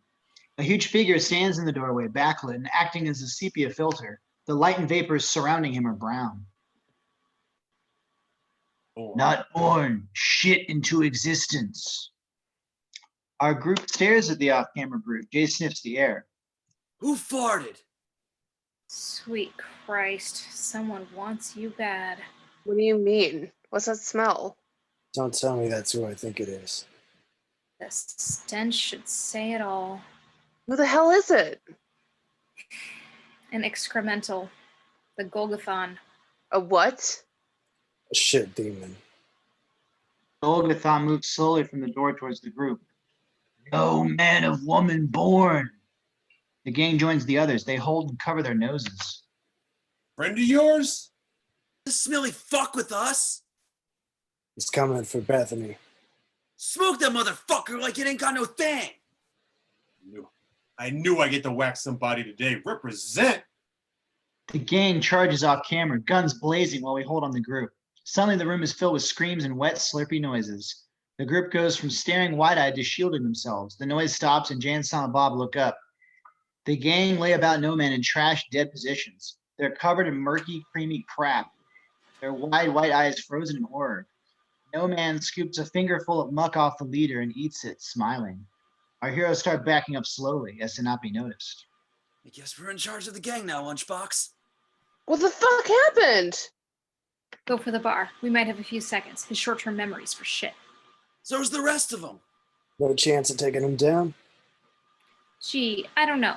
Let's ask the gangsters. Yeah, you're right. Let's book. They dash. NoMan snaps to attention, throws its arm at them, launching a huge blob of shit through the air. Shit! Everyone leaps behind the bar. The shit flies over them and slams against the mirror above.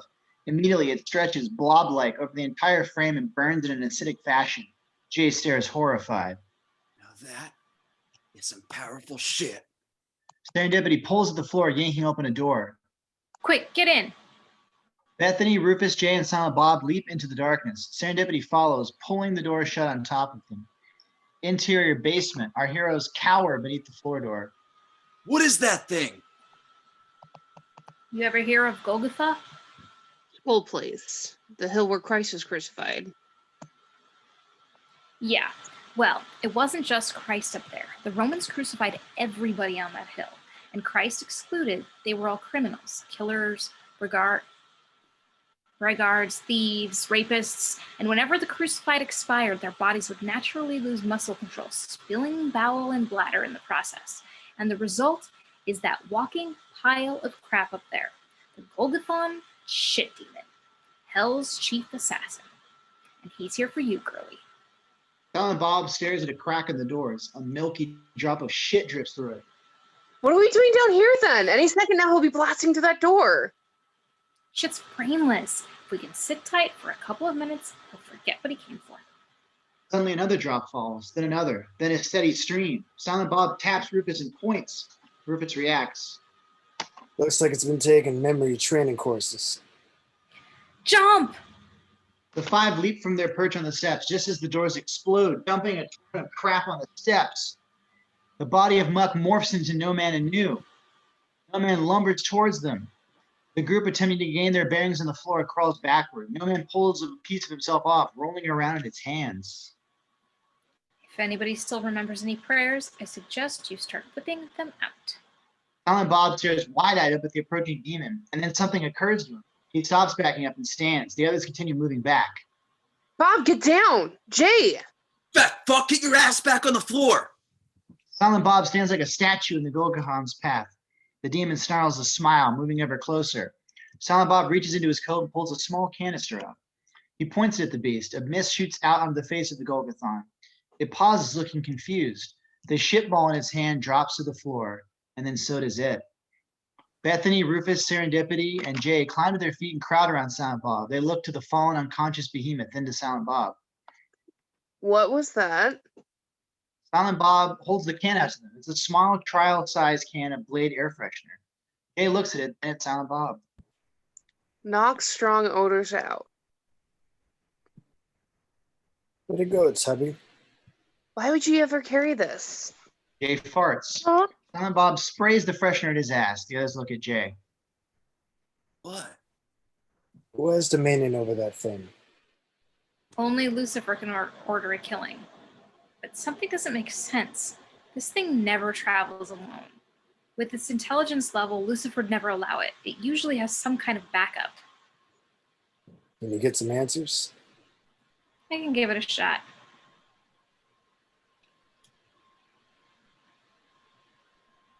What's going on? Serendipity's going to talk to that demon. Cool, can we watch? Not a good idea. Demons can wreak havoc on the weak-minded. Fuck you! Weak-minded? Me and Silent Bob can talk to him in his own language, see? You'd understand this.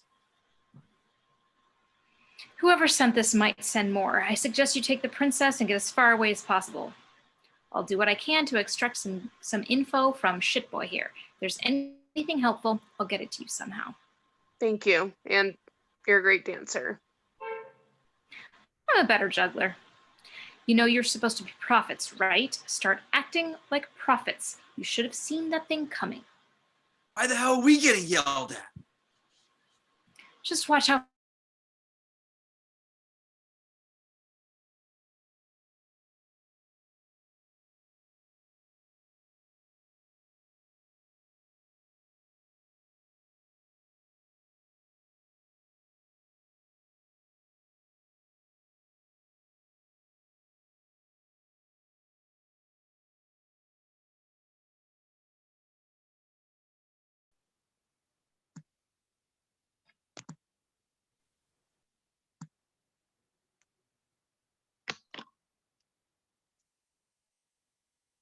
She's a nice girl, Rufus.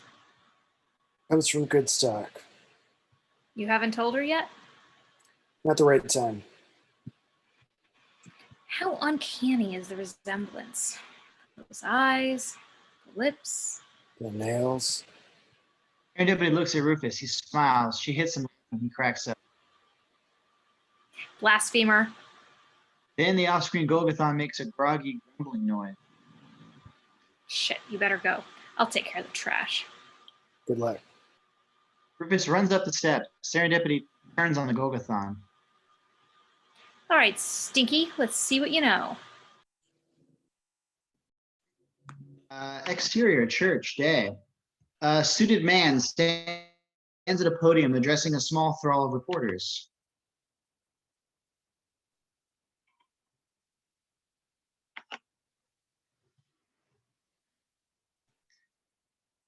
And now to speak on behalf of His Holiness's Catholicism Wow campaign, ladies and gentlemen of the press, I give you the driving force behind the movement, Cardinal Glick. The reporters clap as Cardinal Glick takes to the podium. He strikes one as more of an agent than a man of the cloth as he removes his wayfarers. Thank you, Mr. Flanagan, one of our church's chief patrons who donated the stained glass likeness of Our Lady of Gleeful Misery that welcomes you as you enter church every Sunday. Ladies and gentlemen of the press, few would deny that the Catholic Church has fallen behind somewhat on the times. Catholicism usually strikes the average person as an old-fashioned remedy for the ills, both moral and psychological, of a society that has since left its stingent roots and ornate rituals on a heap with its 45s and its 8-track cassettes. In an effort to disprove that, the Catholic Church has appointed this year as a time of renewal, both of faith and of style. So it is with great pleasure that I present to you and your parish mere days away from its centennial celebration. And the continental United States via satellite, with the first of many revamps that the Catholicism Wow campaign will unveil over the next year. Now, what does it mean for your average churchgoer? Are we going to throw out the rule book and adopt a hippie mentality in regards to our faith? No. We are simply talking about a few minor alterations to both the aesthetic and the theoretical aspects of a religion that boasts one of the highest membership numbers on the planet. Some applause rings out. Glick smiles. Thank you. Thank you. So what we're talking about here, well, for example, while it has been a time-honored traditional symbol of our faith, we have decided to retire this wholly recognizable yet wholly depressing symbol of our Lord Jesus Christ, crucified. Why? Well, look at it. Would you relish in being a member of a group that uses a man nailed to 2 pieces of wood as its masthead? Of course not. Who would? I've got enough downers in my daily routine without having to deal with this visual every time I go to worship. Instead, church is going to adopt this new, more soothing and inspiring sigil, which we feel is in line with our new outlook. Glick pulls a cover off an object to his right. A 2-foot figure of Christ smiling and giving the thumbs up. The crowd buzzes. See, isn't that better? Now, how would you just feel walking into a church and seeing this behind the priest? A positive reinforcement that whatever we do, God thinks it's A-okay. I love this thing, and it's just... Cardinal Glick, has the church given any thought to its position on John Doe jersey? Will he be given the right to die with dignity? Oh, come Another on. buzz rises. Glick rolls his eyes. Oh, come on, people. We're not here to talk about that. It's an issue we stand firm on. Euthanasia is a big no-no. Just like abortion. Murder's murder. Why don't you people accept that? Besides, we're here to talk about this little guy. Your friend and mine, the happy Jesus. Can't you just see it on chains around the people's necks and as the new background in an avant-garde MTV music video? Interior, bus terminal day. The image of the happy Jesus, thumbs up and all, is captured on a TV monitor. A label reading live via satellite, Red Bank, New Jersey, at the bottom of the screen. Bartleby and Loki look up at it, then at one another. You say Siskel and Ebert have no influence over this culture. We're getting out of here at just the right time. These people are nuts. And that's the church we're heading to? If you want to go home, 2 tickets to New Jersey, please. Is this me? Mhm. Okay. Jersey's sold out, sir. Jersey's sold out, sir. Are you sure? Computer says. Come on, how many people can possibly go on to New Jersey? Enough to fill a bus. You just had to drag that judgment out. You couldn't just hit and run. When's the next one? Same time tomorrow. What? Doesn't this place warrant at least 2 buses a day? I take it you've never been to the Garden State. Next. Bartleby and Loki look around. There's no one else here. Then I guess it's lunchtime. You should have learned to drive a long time ago. Infinite celestial powers, and we can't catch a bus. Just shut up. This is your fault. Well, you can either lament over our mass transit folly, or you can listen to my suggestion. It's your suggestion that prevents us from negotiating what should be a simple matter of catching or staying on a bus. Why fall victim to gravity when we can just as easily rise above? Fly? We got wings, right? Fuck, let's use them.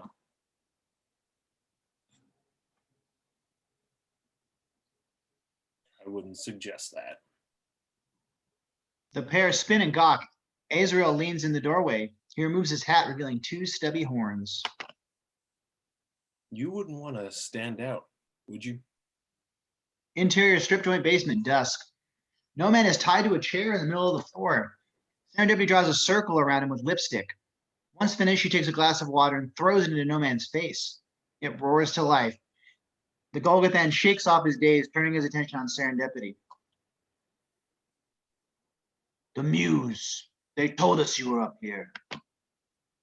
Matter of perspective, NoMan. I like to think of it as down here. I have a few questions for you, sir. Free us from these binds that you may have answers. Okay. Oh, wait. I'm smarter than that. NoMan lets out a bellow. Face it, big guy. I'm not releasing you until I get answers. This can go hard or easy. The sooner I get what I want, the sooner you'll be free. Now, you can start by telling me why you're on this plane. Liquidate the last scion. See, that wasn't so hard. Now, who sent you? Was it Lucifer? Our master is no one and all. For a time he will be prince of this world, and the fate of those who dwell in it will be at the mercy of his whimsy. And then he will sever reality and crush existence like a thumb punctures a fontanelle, giving peace to those who have been without for so long. Did Bartleby and Loki send you? Resist no further, Muse. Deliver over to us the conflicted one, that this world may die screaming. No power, divine or inherited, threatens the crusade. You cannot win. Soon will rise of the cry of the abandoned, begging your God to put an end to the madness. And only as being becomes not will they know that the God of Abraham lay dormant while the dream perished in a blink. Your God is not dead. He's brain dead. She, you chauvinist bastard. She's brain dead. And no, she's not. Stop trying to be so spooky. Tell me who sent you, or I'll use whatever influence I have below to make hell even worse for you. You speak of Azreal. We pity you, Muse. You're still playing the old game. The one that could have made good on your threat is gone. What do you mean, gone? He escaped? No soul escaped hell but one. Would that I could cross the threshold of your confining circle, I would crush your half-life throat. But my master does not abandon me to this mockery of a prison. We will come back for the girl. And when we do, it will take more than fragrant mist to keep our hands from crushing her head. NoMan goes stiff and then limp. His body begins to melt. Interior toy store day. Azreal leads Bartleby and Loki through the aisles, passing tons of stuffed animals. Jesus Christ, Azreal. How'd you get out of hell? I told them I was coming up for a routine possession. You lied. I don't have much time. If they figure out my ruse, they'll come looking for me. So you lied. Go figure. Him, a demon. Why'd you bring us in here? Because you two fucks are inches away from getting yourselves caught. Going around killing people to encase your wings. Don't you have any idea what's going on? We're going home. Are you so clueless as to think you could just waltz into heaven? Why not? We're going back clean. Let me let you in on a little secret, okay? Everyone is looking for you, both sides, above and below. The orders are to terminate you on sight. Why? Because you're pissing people off. That's why. Word to the grapevine is that God is pissed off at your presumption. And I know Lucifer's pissed because you assholes might just succeed where he's failed so many times, making him look bad. Well, they're going to kill us. They're gonna try. That's why you have to travel incognito. Tone down your behavior. Stay off the respective radars. Go about this thing a little bit more subtly. Quit killing people. It's high profile. And for God's sake, don't encase your wings until you have to substantiate.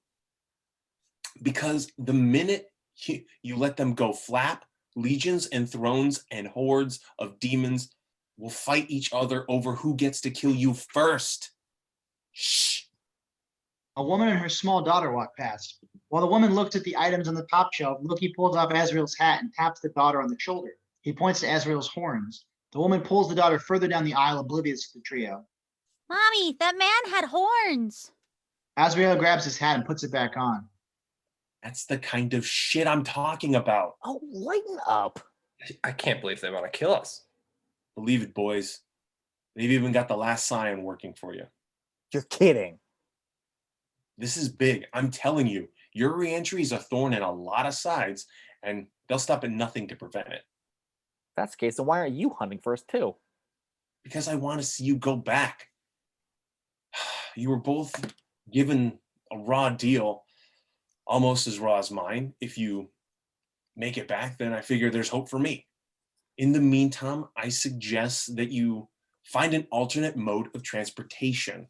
If anything else comes up, I'll contact you. Thank you, Azreal. You're a true friend. Would you expect anything less of a demon?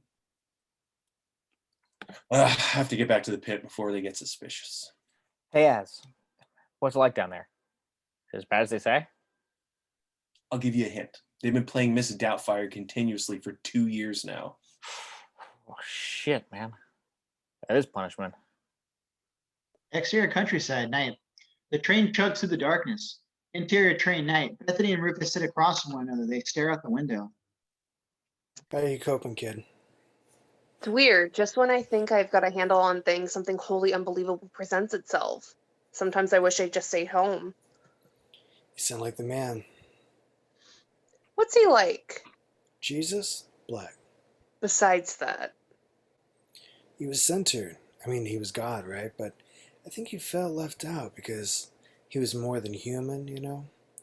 We used to sit around the fire, me and the other guys, and we talk about what assholes the Romans were or getting laid. Some things never change. Yeah, and he'd just sit there listening and smiling. We'd ask him why he never joined in the convo, and he said he just liked to hear us talk about anything. He said it was like music. I think he just wished he had unimportant shit to talk about himself. How does he feel now? He still digs humanity, but it bothers him to see the shit that gets carried out in his name. Wars, bigotry, but especially the factioning of all the religions. He said humanity took a good idea and, like always, built a belief structure on it. Having beliefs isn't good? I think it's better to have ideas. You can change an idea. Changing a belief is trickier. Life should be malleable and progressive. Working from idea to idea permits that. Beliefs anchor you to certain points and limit growth. New ideas can't generate. Life becomes stagnant. That was one thing the man hated. Still life. He wanted everyone to be as enthralled with living as he was. Maybe it had something to do with knowing when he was going to die, but Christ had this vitality that I've never encountered in another person since. You know what I'm saying? He was big on life? It was more than that. He was the only person I ever knew who never engaged in that most ancient of life-affirming activities. Sex. Debate. That's the only way people know how to reaffirm that they're alive, by debating. In all its forms, people spend their whole lives debating. We fight about who's right and who's wrong. We fight ourselves. We fight each other. We fight death. We fight over beliefs. We fight over fights. We believe that to stop debating in any fashion is to stop living and give up. People say that Life's a struggle, but it's not. Life is living.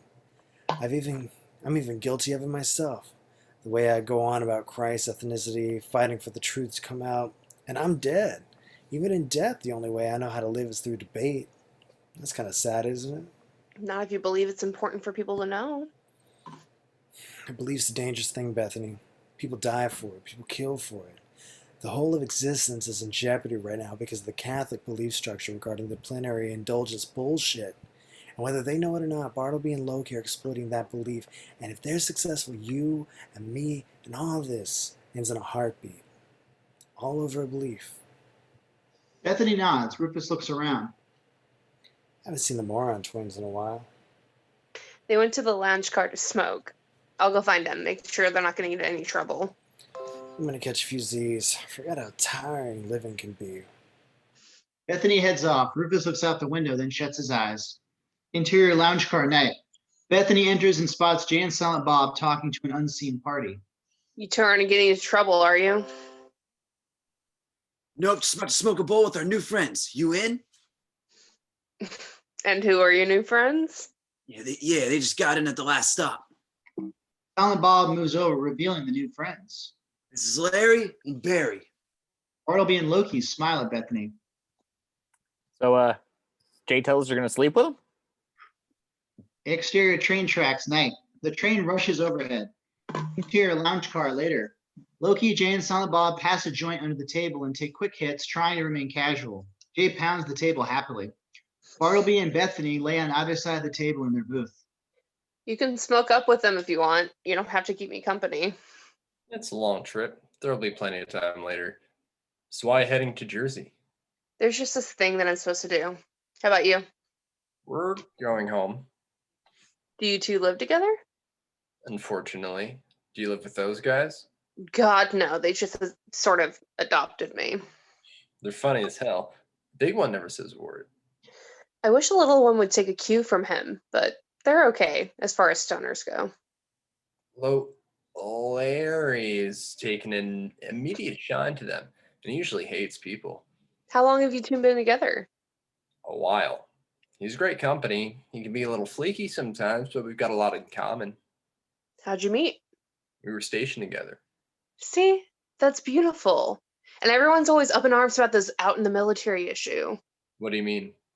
Well, there's all that macho bullshit about it being this man's army, and you two meet up and hook up while in the service, which is so special because it's so hard to meet anyone you can seriously relate to. And You think we're lovers?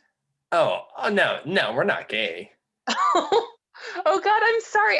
I just assumed. No, we live together and all, but at the end of the night, I go to my room and he goes to his. Why? Do I come off as gay? No, not at all. I'm sorry.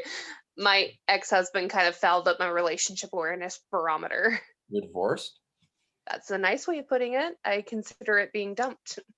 I was dumped once, more or less. It's terrible, isn't it? Don't you constantly question your value? Like, why was I so easy to cast away? Didn't I have merit? And you wonder if the other party's going to come to their senses and call you back. The worst is that I still think like a couple. After all these years, I still have the we mentality.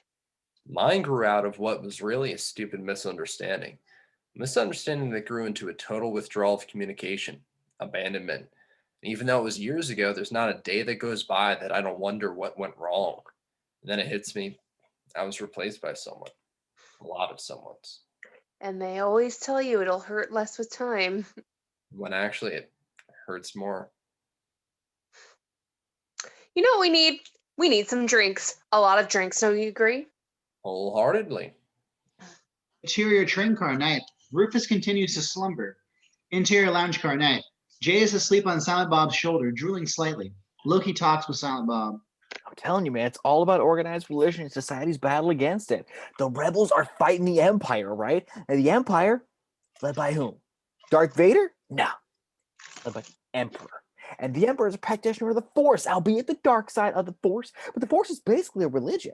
So the entire galaxy is under Imperial rule, and the Imperial government is run by this old religion. So you have then this theocratic government, a government run by the church. So Luke, Han, and Leia are fighting a government to liberate the galaxy from the pious grip of what is in essence the Holy Mother Church. Silent Bob nods in understanding. Bethany and Bartleby slump in their booth, the table loaded with empty glasses. Bethany is quite tipsy. Bartleby sips his drinks and surreptitiously spits it out. You're saying you still go to church? Every Sunday. Does it do anything for you?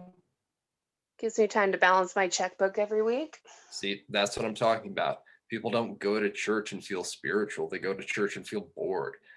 But they keep going every week out of habit. Or in habit if you're a nun. Oh, that wasn't very funny at all. A friend of mine told me that church is like bad sex. It's messy and there's no foreplay. No, that's not it. I am so buzzed. When do you think you lost your faith? I remember the exact moment. I was on the phone with my mother and she was trying to counsel me through what was happening to me in my marriage. And she said something like, there's always a plan. And I just got so angry. I mean, I know she was talking about God, right? God had a plan, but I was like, what about my plans? You know, like, don't they count for anything? I had planned to grow old with my husband and have a family. Wasn't that plan good enough for God? Apparently not. How about you? When did you lose your faith? Me? Years ago. One day, God just stopped listening. I kept talking, but I got the distinct impression that he wasn't listening anymore. And how do you know she was listening in the first place? I guess I don't. I hate thoughts like that, but they occur to you with age. When you're a kid, you never question the whole faith thing. God's in heaven and she's always got her eye on you. I'd give anything to feel that way again, which is why I guess I let myself get talked into this pilgrimage. I needed proof. And the opportunity presented itself to find out if it was like what they told us in Catholic school. And I gotta tell you, the last few days, I've come across some interesting people that lend towards convincing me. Where's this pilgrimage to? Interior train car night, Rufus stirs. He looks around and stretches. Interior lounge car night. Bethany and Bartleby continue their discussion. You'd never believe me if I told you.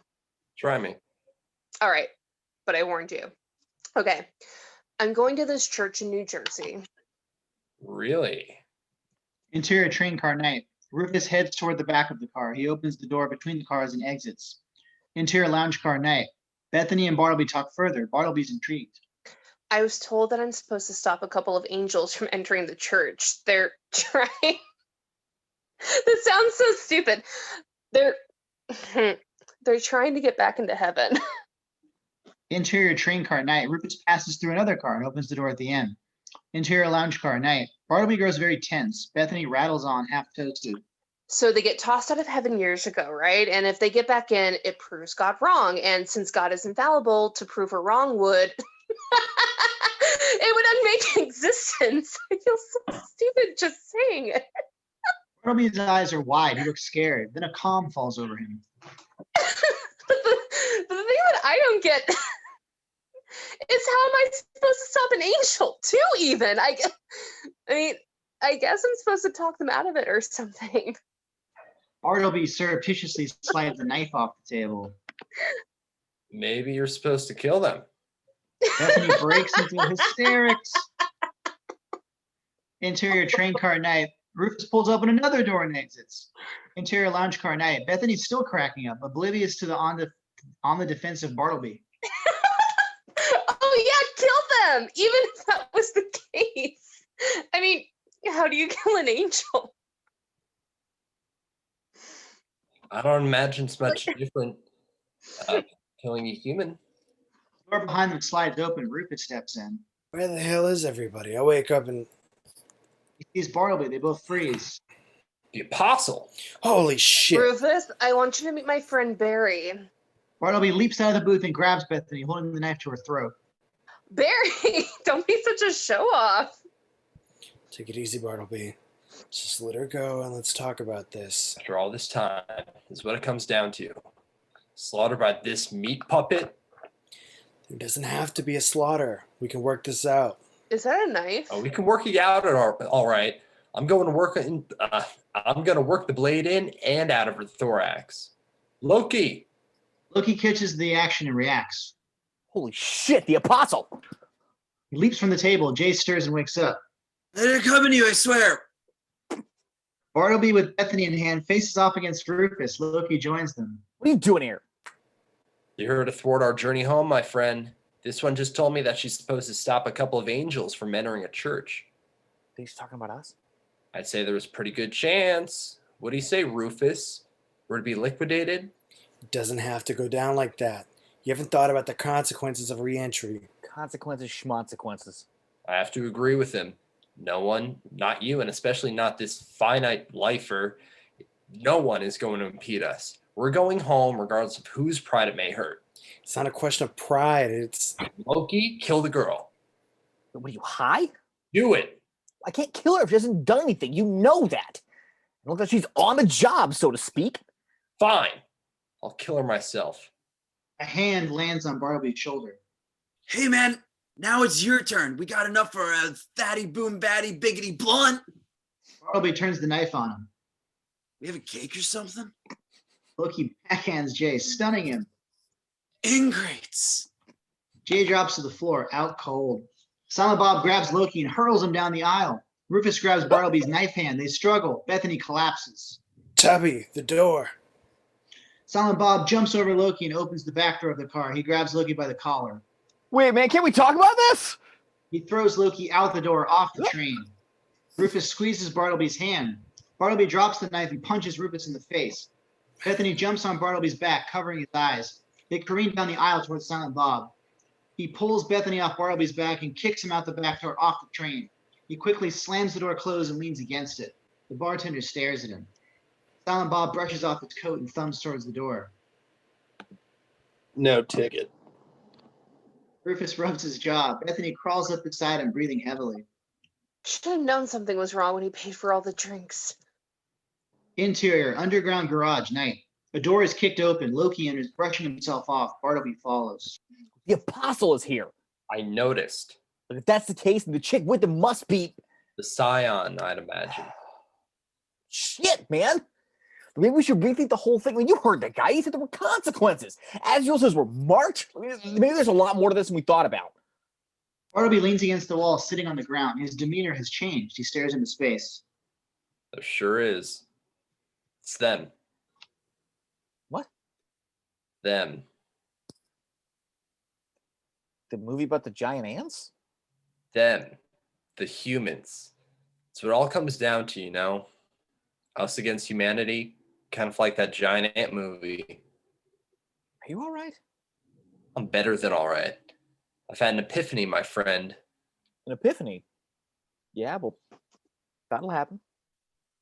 When that sweet, innocent girl let her mission slip, I suddenly understood it all. Everything. For the first time in all these eons, I get it. Get what? In the beginning, it was just us and him, angels and God. And then he created the humans, and he gave them more than he ever gave us. Ours was designed to be a life of servitude and worship, adoration. But he gave the humans more. He gave them a choice. They can choose to ignore God, choose to acknowledge him. All this time we've been down here, every day I felt the absence of the divine presence, and it pained me. As I'm sure it must have pained you sometimes, even though you'd gloss over it with jokes. But we feel his absence, and why? Because of the way he made us as servants?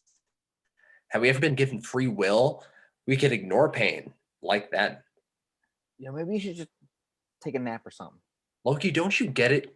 It's the humans. It's always the humans. They were given paradise. They threw it away. They were given this planet. They destroyed it. They favored the best among all his. They were favored best among all his endeavors, and some of them don't even believe he exists. Their egomania corroded hell and made it dark and crimson.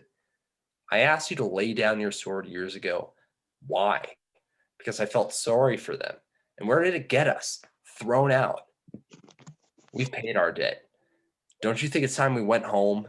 And to do that, I think we'd have to dispatch our would-be dispatchers. Wait. Kill them? We were talking about the last scion, for Christ's sake. Oh, like Jay and Bob. Those guys are all right. Don't, my friend. Don't let your sympathies get the best of you as it did with me way back when. Scion or not, she's just a human. Regardless, our sins are forgiven by passing through that arch. No harm, no foul. Oh, yeah, it sounds thin. Fine. We'll cover ourselves. We'll take out a slew of people. Maybe miss the body count, he won't notice. That's being realistic. Bartleby reaches out and grabs Loki, slamming him against the wall. I'm going home, Loki, and nobody, not even the Almighty himself, is going to make that otherwise. Bartleby releases Loki and smiles. He exits. Loki watches him. Shit. He follows. Exterior campfire night. Another newspaper headline regarding John Doe jersey fills the frame. It's lowered to reveal Jay, Bethany, and Rufus sitting around a makeshift fire in the middle of nowhere. Jay rolls a joint. Silent Bob reads the paper. I don't understand why we couldn't stay on the train. You threw those guys off. Very basic strategy. If your enemies know where you are, then don't be there. And what's with that? Why are we enemies? The guy almost gutted me, for God's sakes. No, he had the knife to your throat. To gut, you'd have to have the knife at your stomach. Semantics! Semantics, they don't even answer my question. I know I perceive the person sent to kill me as my enemy. What do you mean kill? I wasn't asked to kill them, just stop them from going into that church. And how are you going to do that? Preoccupy them with a game of bingo? I've never killed anything before in my life. I'll do it. Shut the fuck up, little man. You couldn't kill a pint of ice cream, let alone an angel. Fuck you. I can kill an angel as good as the next guy. Oh yeah, and how would you do it? I take him a Van Damme neck break like in Hard Target. Did you see that flick? Killing an angel is a two-step process. First, you have to cut off their wings, which then makes them human. From that point on, it's the same as killing anything else. Head or heart. Take your pick. You say it as if it's easy. Problem is, I don't think we could pull it off even if we wanted to. All this time away from the divine presence should have made those two weaker. And those guys felt far from weak. Either that or someone's protecting them. Someone with juice. So then we're screwed. Shit, that's the best news I've heard in days. This doesn't excuse you from trying to stop them. Count me out. You're telling me they're unstoppable? I'm exhausted, both psychologically and physically. The odds are against us. I say we kick back and wait for the end. A little non-existence might be just what the doctor ordered. I'm with her. I don't care about dying, as long as we're all gonna die. What are you babbling about now? If I was the only one, they'd bother me because everyone else would go on living, having a good time without me. But if we all go at once, that'd be okay because I know I'm not missing anything. See? You know it's right when even he's making sense. Besides, she said if we were in a situation where we were going to die in like 5 minutes, she'd have sex with me and Silent Bob.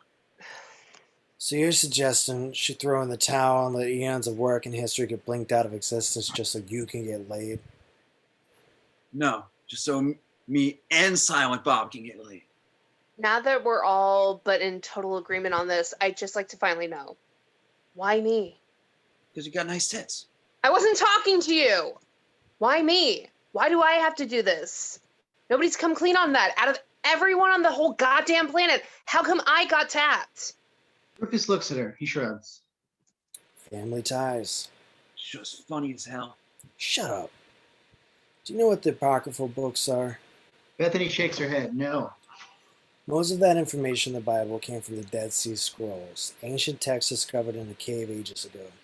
When the Sanskrit was translated, they discovered data that conflicted with the Lord Church officials had already established as the basis of their religion. They couldn't refute centuries of dogma, so they thought it best to leave certain passages out, sometimes whole books. Those books make up the Apocrypha. What's this have to do with me? You've never gotten a complete picture. If they had compiled the material together like they were supposed to, you'd get the whole story.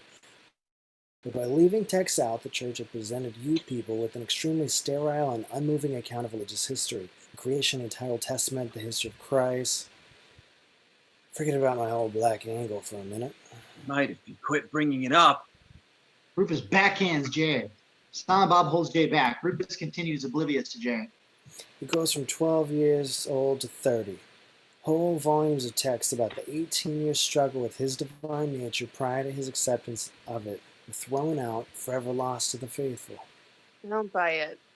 Integral material like that would give people a better understanding of the nature of God. Why leave it out? Because it was all closely tied in with his family, His mother and father? his brothers and sisters. Wait. Jesus didn't have any brothers or sisters. Mary was a virgin. That's why they called it the Immaculate Conception. Mary gave birth to Christ without having known a man's touch, that's true. But she did have a husband. Do you really think he'd have stayed married to her all those years if he wasn't getting laid? The nature of God and the virgin birth, those are leaps of faith. But believing a wife never humped her husband, that's just gullibility. Mary and Joseph had sex? All the time, from what I understand. Jesus used to tell me stories about hearing them through the walls when he was a kid. So, you ask why you got tapped. I'll tell you why. Christ was the salvation of this world once before, and you're the closest thing to a Christ that still walks. Meaning? The blood that flows in your veins shares a chromosome or two at the genetic level with the man you call Jesus. Here's great-grandniece. Bethany's jaw drops. A high-pitched squeak of a word escapes her lips. So, that would make Bethany part black. Man, this is just like when Vader told Luke who's his father. Just wish I knew what the hell we're supposed to do now. You must go to the Dagobah system and find Yoda, the Jedi Master who instructed me. Everyone turns around. Metatron leans against a tree. God, I've always wanted to say that. The voice. The Apostle. Now you show up? Where are you when that psychotic bastard had a knife to my throat?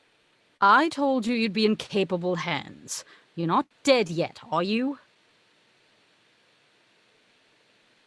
What are you doing here anyway? I felt left out. Everyone's sitting around, coming clean. I thought I'd join in with a confession of mine own. Who's this motherfucker? This is the voice of God. Show some respect. Voice of God? Where's the rest of them? Funny you should mention that. We're not sure. Excuse me?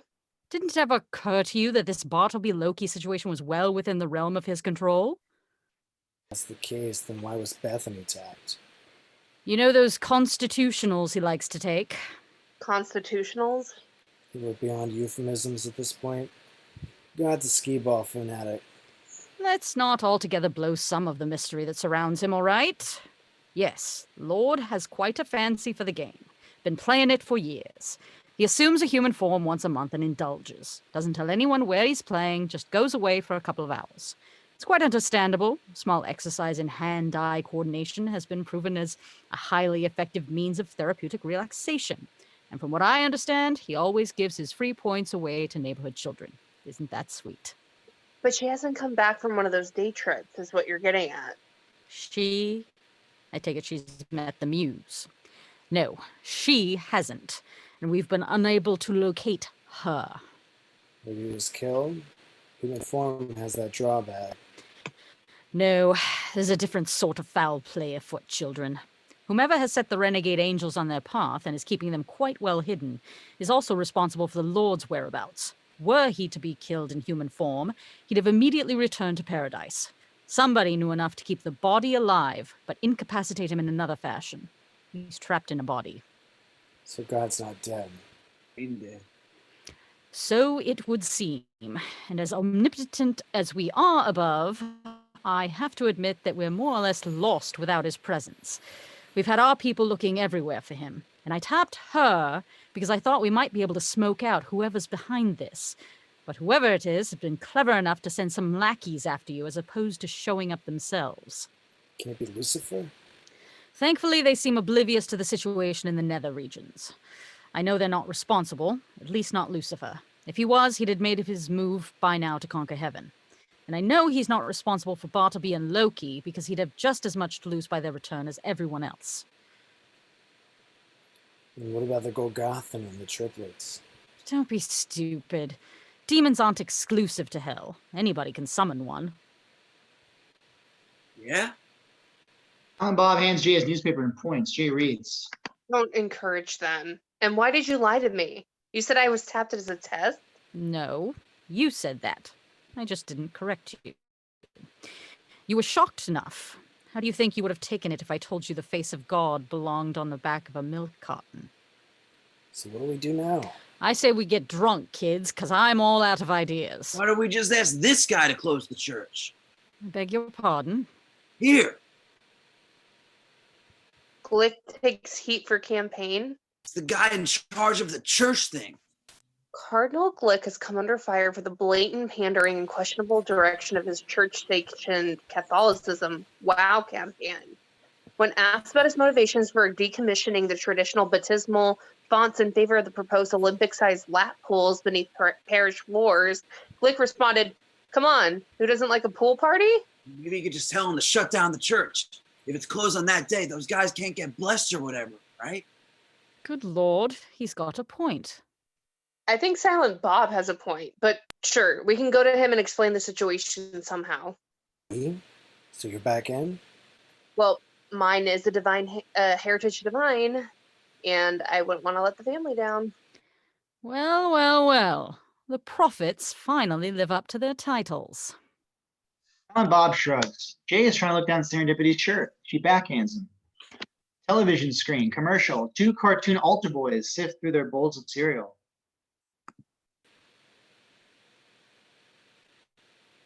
Same boring cereal. Same boring cereal again? A cheesy cartoon Christ floats down from above. Man cannot live on boring cereal alone. It's Jesus. Jesus pulls a box of Hostie's cereal from his sash. Why not try Hosties?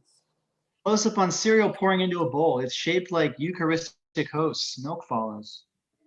New Hosties is fortified with vitamins and minerals, topped off with an angelic kiss of frosting that stays crispy in milk. Christ's hands on their shoulders. The altar boys down their cereal happily. Hosties is an important part of any nutritious breakfast, and each one is blessed by a high-ranking Vatican Monsignor. Good for the body and good for the soul, but make sure you've confessed beforehand. Altar 2 clutches at his throat, gasping. I touched myself. I'm sorry. You're forgiven. Altar 2 stops choking, continues eating happily. So try a bowl of Hosties, and don't just take my word for it. A cartoon Pope pops out of the box, eating a spoonful of cereal. They're heavenly. Interior Glick's office, dusk. A hand switches off the TV. Pan up to Cardinal Glick, all smiles. Well, doesn't it pop? Bethany, Rufus, Jay, and Silent Bob are at a total loss for words. Does it come in chocolate flavor? Cardinal picks up a golf putter and begins putting into an overturned glass. You see, now that one has got vision. We're rolling out flavors in September. Big cereal month with kids going back to school and all. It's a bit startling. Exactly. And that's what we're looking to do. Shake these people up a bit. Get them motivated. That's the whole point of the campaign. Mass attendance is at an all-time low in this country. And it's not like we're losing them to the Protestants or the Baptists. People aren't practicing at any denomination these days.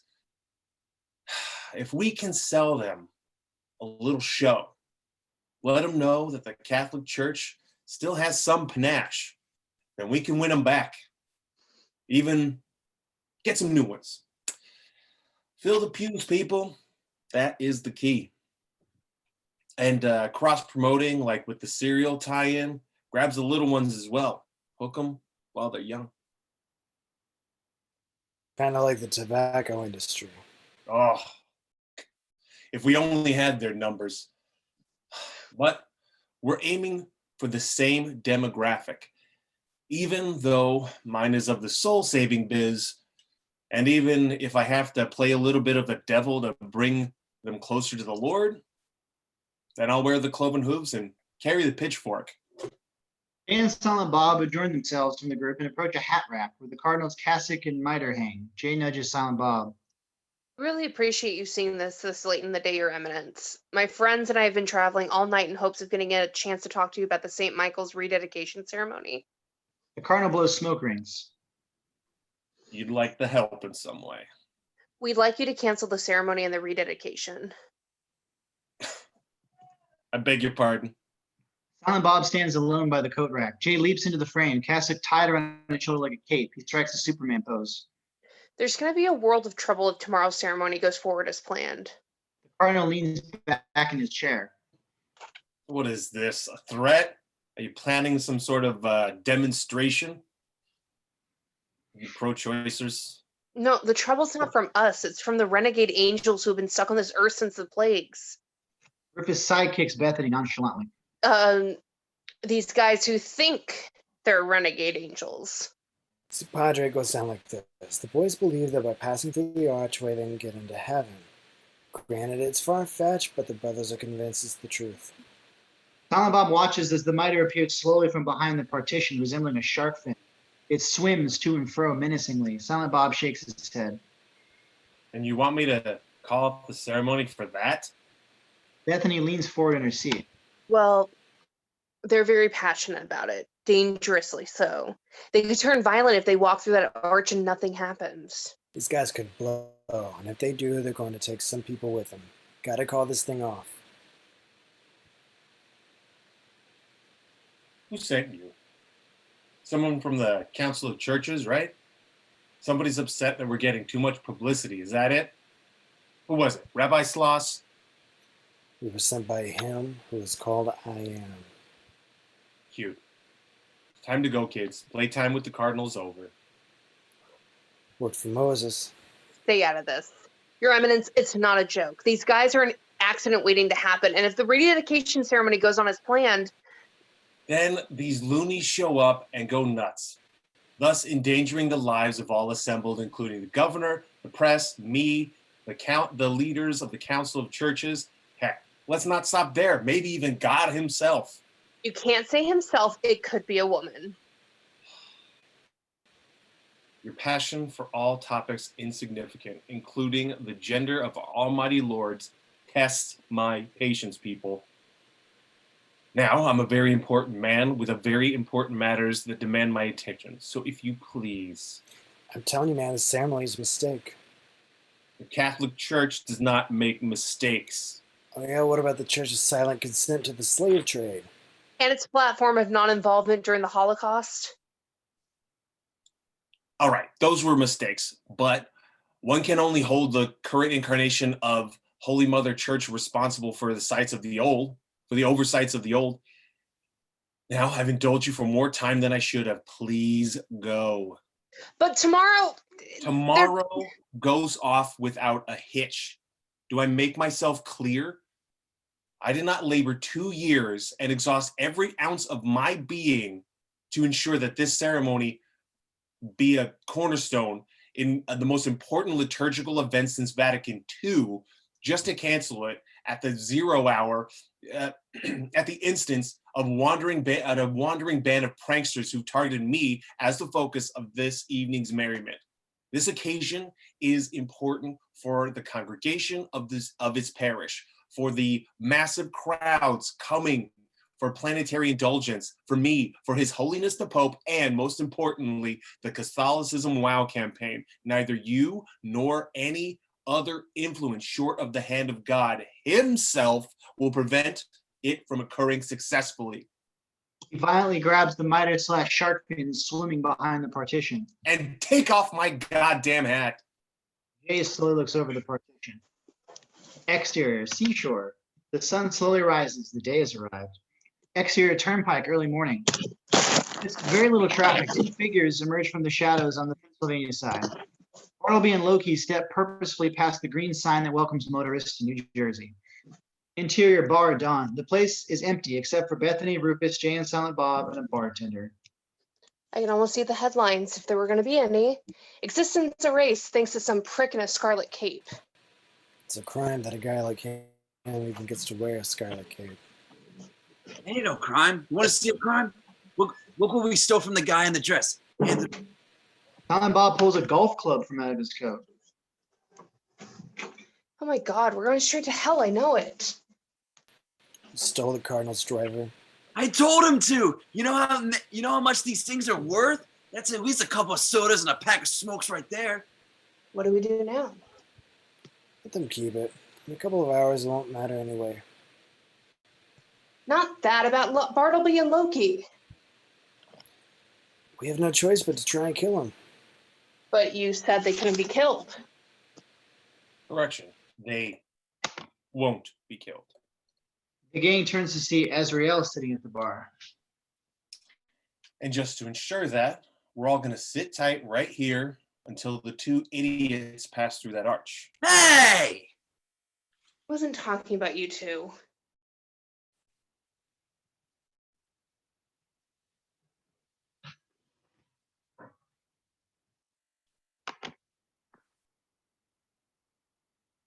There's only one idiot here, Azreal.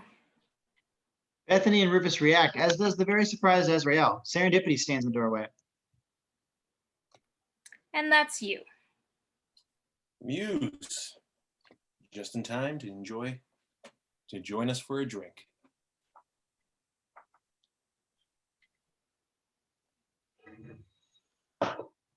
Hey, where'd you come from? Nothingness. And that's where I'll be returning to in approximately 1 hour. All right, Plato. Sounds like you've had enough drinks already. Let's go. Come on, barkeep. Just one drink for the road, then I'm gone. Serendipity joins Bethany and Rufus. She whispers. I was trying to find you, to tell you I'd figured out who was behind all this. Is that who I think it is? None other than. Who is it? That's my worst suspicions confirmed. Bartender relents. All right, one drink, then you're gone. Give me Holy Bartender. Never heard of it. He doesn't know how to make a holy bartender. You know how to do it, don't you, Muse? Azreal, don't. Anybody? Well, I know how to make a holy bartender. Azreal pulls an Uzi from his coat and blows a dozen holes in the bartender. The Stygian triplets burst through the doors and everyone jumps to their feet with the exception of the bartender, who dies. Get it? Jesus, Azreal, why? Come on, Demon. Let's see you try that shit on a guy who's already dead. The Stygian triplets cross their sticks in front of Rufus to block him as Azreal trains his Uzi on Bethany. You maintain that kind of attitude, and you and your barkeep won't be the only corpses in the room, and this Christ bitch will join you. I can't believe you're behind this. Are you really that stupid? Do you know what's going to happen if those two jerks enter the church? I'm actually counting on it. And if my calculations are correct, the pawns are moving into checkmate as we speak. Everyone stares at Azreal, with the exception of Jay. He suddenly laughs. I get it. Holy bartender, that's a good one. Exterior, St. Michael's Church morning. A formidable crowd of parishioners surrounds a small stage 10 yards from the front of the church. Banners hang everywhere, heralding Catholicism wow, as well as the centennial of St. Michael's. The media eats it up. Cardinal Glick stands at the podium, all smiles. He's in mid-speech. I'd also like to acknowledge this great state's governor, Elizabeth Dalton, for coming out and helping us ring in the first 100 years of this little parish. Is true. Sure, she is a Protestant, but we won't hold it against her. Now, let me just give you a little bit of history on this particular 100 years young house of God. This is no longer God's house. God doesn't live here anymore. Crowd turns aghast. Bartleby pushes his way through them, sheepishly followed by Loki. He's grown weary of your superficial faith, and he's turned a deaf ear to your lip service prayers. He is no longer amused, and he has abandoned you, his favorites, to the whim of judgment. Hypocrites and charlatans, prepare to taste God's wrath. Maybe we should just go. You wanted your body count, you got it. This lot is rife with sin. We'll judge them all. Dick grabs a cop from the crowd and pushes him towards the pair. These are the two I was These are the two I was warned about. Officer McGee, please assess them off of church grounds. The cop grabs Bartleby's arm. All right, mouthpiece. Let's leave the nice cardinal alone and go for a little ride. Bartleby grabs the cop's hand on his shoulder. Mr. McGee, don't make me angry. You wouldn't like me when I'm angry. Is that so? Well, let's just... Bartleby throws his other hand forward and twists the cop's head around in one brisk motion. Loki's eyes bug out. The crowd takes flight. Ladies and gentlemen, you have been judged as guilty of violations against our Almighty Lord, and this very day, I assure you, you will all pay for your trespasses. In blood. Wings, now. I'm not so sure. Do it! Interior bar later. Azreal still hosts his captive audience, Uzi trained on the mortals. The Stygian triplets surround them, brandishing their sticks. You're a muse too? Former muse. He was kicked out. Tell him, Serendipity. Tell him how I was slighted by the Almighty. You got what you deserved, you yellow shithead. Ever the fucking apple polisher. I'd hope that when you left paradise, you you did it finally because you couldn't tolerate the injustice that was visited upon your brother. He's your brother? Not technically. We were created at the same time. To complement one each other. Two spirits, pure inspiration. So what happened? Yes. What? Lucifer got restless and started this whole war for the throne. Heaven became divided into two factions, the faithful and the renegades. The ethereal planes were chaotic with battle, angel against angel. And when it was all over, God cast the rebels into perdition. But Azreal refused to fight. He wouldn't ally himself to God or Lucifer. He remained in the middle, wanting to see who came out victorious. What are you, some kind of fucking chicken? I was an artist. I was inspiration. A muse has no place in battle. Our job is to create, not destroy. So after the fallen were banished to hell, God turned on those who wouldn't fight, and my brother here was sent down with the demons, something he considered a grave injustice. Don't tell me that you never questioned the judgment, Serendipity. That you don't think the Almighty acted a little too rashly? You've been waiting for millions of years to ask me that, haven't you? It's been on your mind since the moment you fell. It's been gnawing at you this long. Well? No, Azreal, it never bothered me, and I'll tell you why. You stood behind your office, you prick, so you were an artist. Big deal. Elvis was an artist, but that didn't stop him from joining the service in a time of war. That's why he's a king, and you're a schmuck. So all this is about revenge? You're gonna unmake existence because you have a grudge against God? After the first 1,000,000 years, revenge was the farthest thing from my mind. Self-preservation became the only necessity. Meaning? Escape. Escape from hell became my all-consuming reason. So I studied the religions and waited for the opportunity to present itself, which it finally did in the form of the planetary indulgence. And while I couldn't exercise it myself, I knew a few perfect vessels through which I could free myself from this torment. Bartleby and Loki. After that, it was a simple matter of waiting for the church to celebrate their centennial. And when that finally happened, applying some of the old inspiration tactics by sending the pair an article laced with ideas. An incantation I picked up in the pit kept them cloaked and off heaven's radar. And aside from the triplets and the Golgothan, no soul in hell would have a clue as to what was going on. Won't proud Lucifer weep when he realizes I triumphed over the power in a way that he never dared or dreamed. No plan, no matter how intricate, could have succeeded if the Almighty was in the realm of the quick. So I dispatched him in a fairly ingenious fashion.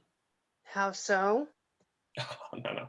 I've seen way too many Bond movies to know that you never reveal all of the details of your plan, no matter how close you may think you are to success. Suffice to say, the Catholics have been a bit more helpful in ensuring my success than by just supplying me with a clean slate archway. The only X factor was the involvement of the last scion. I'm amazed that someone up there would have had the balls to make a move without the Lord's say so. Believe me, I've sweated when you I sweated when you stumbled upon my boys at the train. But alas, here you are, powerless to stop the inevitable. Look, asshole, I don't know if anybody explained the rules to you, but if you succeed, everything gets blinked out of existence. Even you. Human, have you ever been to hell? I think not. Do you know that once hell was nothing more than the absence of God? And if you've ever been in his presence, then you'd realize that that's punishment enough. But then your kind came along and it made it so much worse. Humans aren't capable of 100th the evil a shitbag demon like yourself is. Evil isn't abstract. It's a human construct. But but true to his irresponsible nature, man won't own up to the engineer of evil.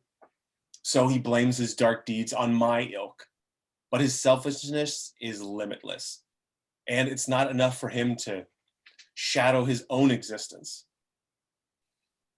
He turned hell into suffering, pit, fire, wailing, darkness. The kind of place anyone would do anything to get out of. And why? Because he lacks the ability to forgive himself. It is beyond your abilities to simply make recompense for the regret of the sins you commit.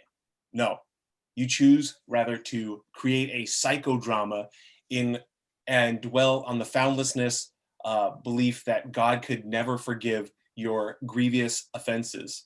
So you bring your guilt and inner decay with you to hell, where the horrified imaginations of so many gluttonous for punishment give birth to the sickness and has inflected the abyss since the first one of your kind arrived there, begging to be punished. And and in doing so, they're transformed into the cold solitude of pain and misery. I've spent ions privy to the flames, inhaling the decay, hearing the wail of the damned. I know what effect such horrors have on the delicate psyche of an angelic being. Would you like a glimpse of the pain eternal? Look. Azreal places his hand over Bethany's eyes. For about 10 seconds, we see some of the most fucked up and disturbing imagery that can be crammed into 240 frames of film. Azreal pulls his hand away. Bethany is fried, convulsing uncontrollably. I'd rather not exist than to go back to that. And if anyone has to go down there with me, so be it. You're still thinking only about yourself, you fucking child. Now. Things aren't getting a little too tense in here. What do you say we watch a little TV? Put on Channel 9, Davy and Goliath! A Stygian triplet smacks him with its hockey stick. Hey! I was thinking something more along the lines of current events. On the TV, a sweaty and panicked reporter barks into the camera, obscuring the chaos behind him. Screams are heard.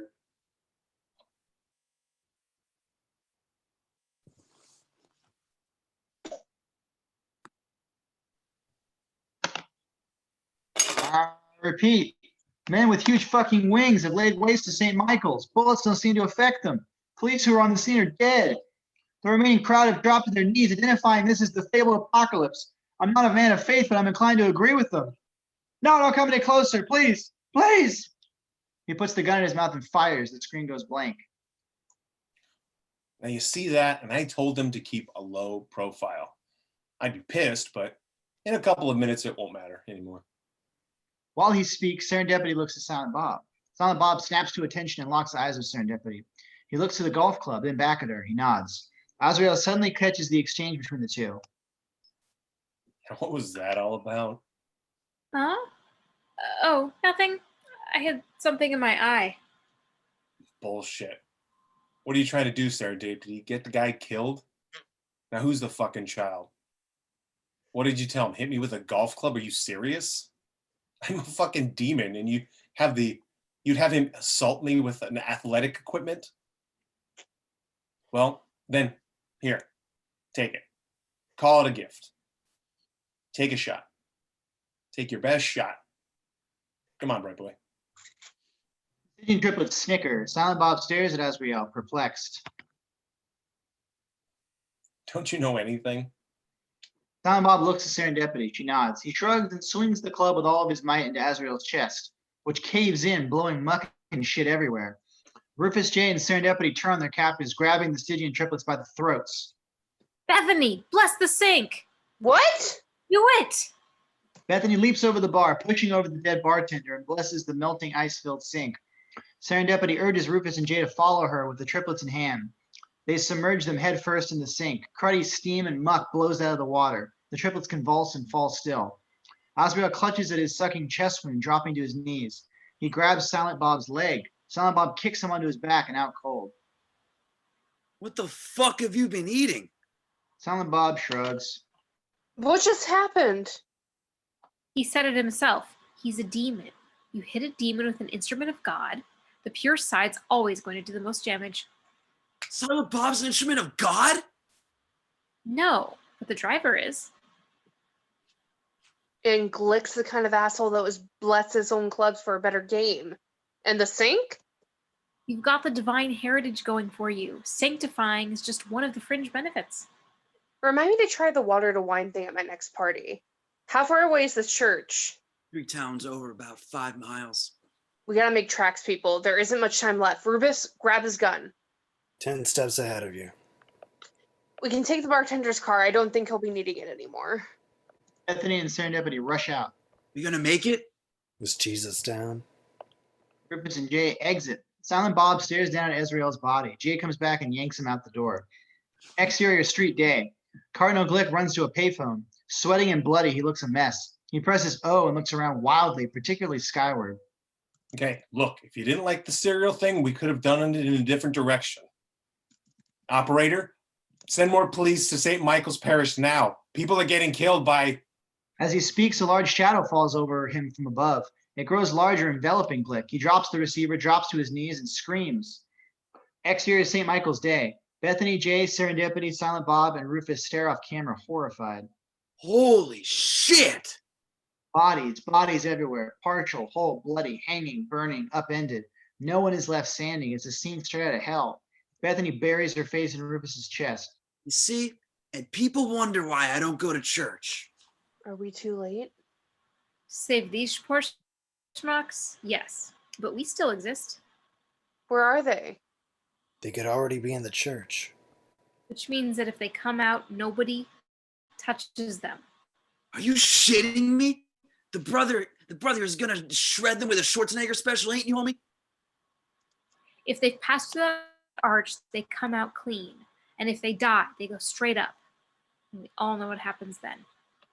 What if they just kill themselves? They can't. It's a mortal sin.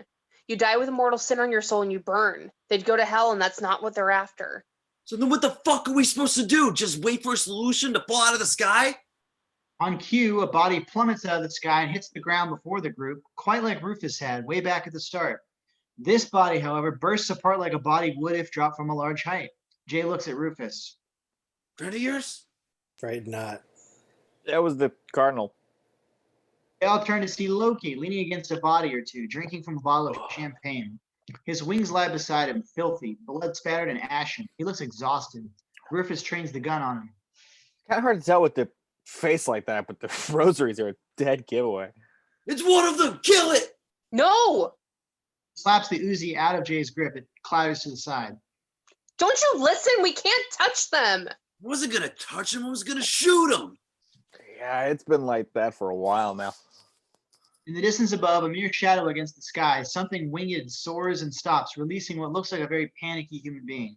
We ran out of parishioners, so he just started picking up people on the street. Looking at eons of repression just being purged. We've been able to jerk off. Loki drags himself a few feet backwards. Oh, I'd step back if I were you. They jump back just as the body hits the ground and explodes. Bethany charges at Loki, grabs his lapels, and shakes him furiously. Why? What the fuck do you hope to prove? All these people, why? Oh, we were supposed to touch them. I think our Bethany's about to hit her ceiling. Loki slaps Bethany away nonchalantly. This wasn't my idea, all right? I just wanted to go home. We just wanted to go home, but he snapped. Look, when he realized who you were and what you'd have to do, he just lost it. And you know what's fun? He could never stand to see me work. He always said he felt sorry for you people, but you didn't know any better. Now look at him. This guy's drunker than hell. Which means he's human now. His wings have been cut off. Loki! Loki? The Muse? Oh, I haven't seen you in a long time. What's with the tits? Loki, have you walked through the arch yet? Come on, tell me. Have you gone in and come out through the archway yet? No. Bartleby lands beside him, draping his wings at his sides, brushing himself off.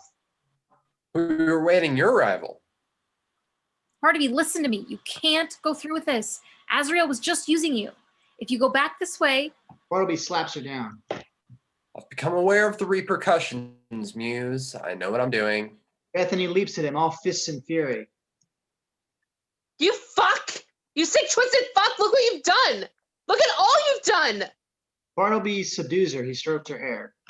Bethany, you of all people should understand what I'm trying to accomplish here. You too have been abandoned. You know what it's like to be cast aside. But while you've only felt the devastating effects for a few years, I've dealt with it for millennia.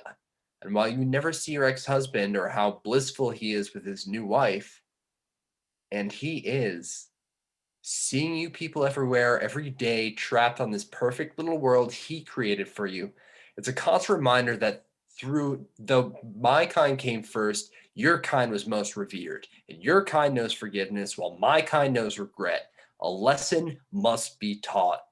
All are accountable, even God. Soon a cadre of police will arrive just in time to kill us as we exit the church. And then this failed experiment called existence will cease to be. Loki stumbles to his feet. I can't let you do this, Bartleby. I didn't know we'd end existence. My compatriot. Genocide takes a lot out of him. He's weakened. And more importantly, he's now a human being, a condition that carries two liabilities. Conscience. Bartleby pulls a knife and cuts Loki. He stares at Bartleby as he dies, confused and betrayed. Serendipity nods to Rufus and Silent Bob. And a short lifespan. I'm sorry, old friend, but you lost the faith. Rufus and Serendipity and Silent Bob jump Bartleby and start throwing punches. Silent Bob bites his wing. Jay grabs Bethany and pulls her behind a bush. He's lost it. We're fucked. We're absolutely fucked. I hear you. I can't believe this shit. We're on the brink of non-existence, and God is nowhere to be found. What the fuck kind of deity gets kidnapped? I'm into that. What the hell are you doing?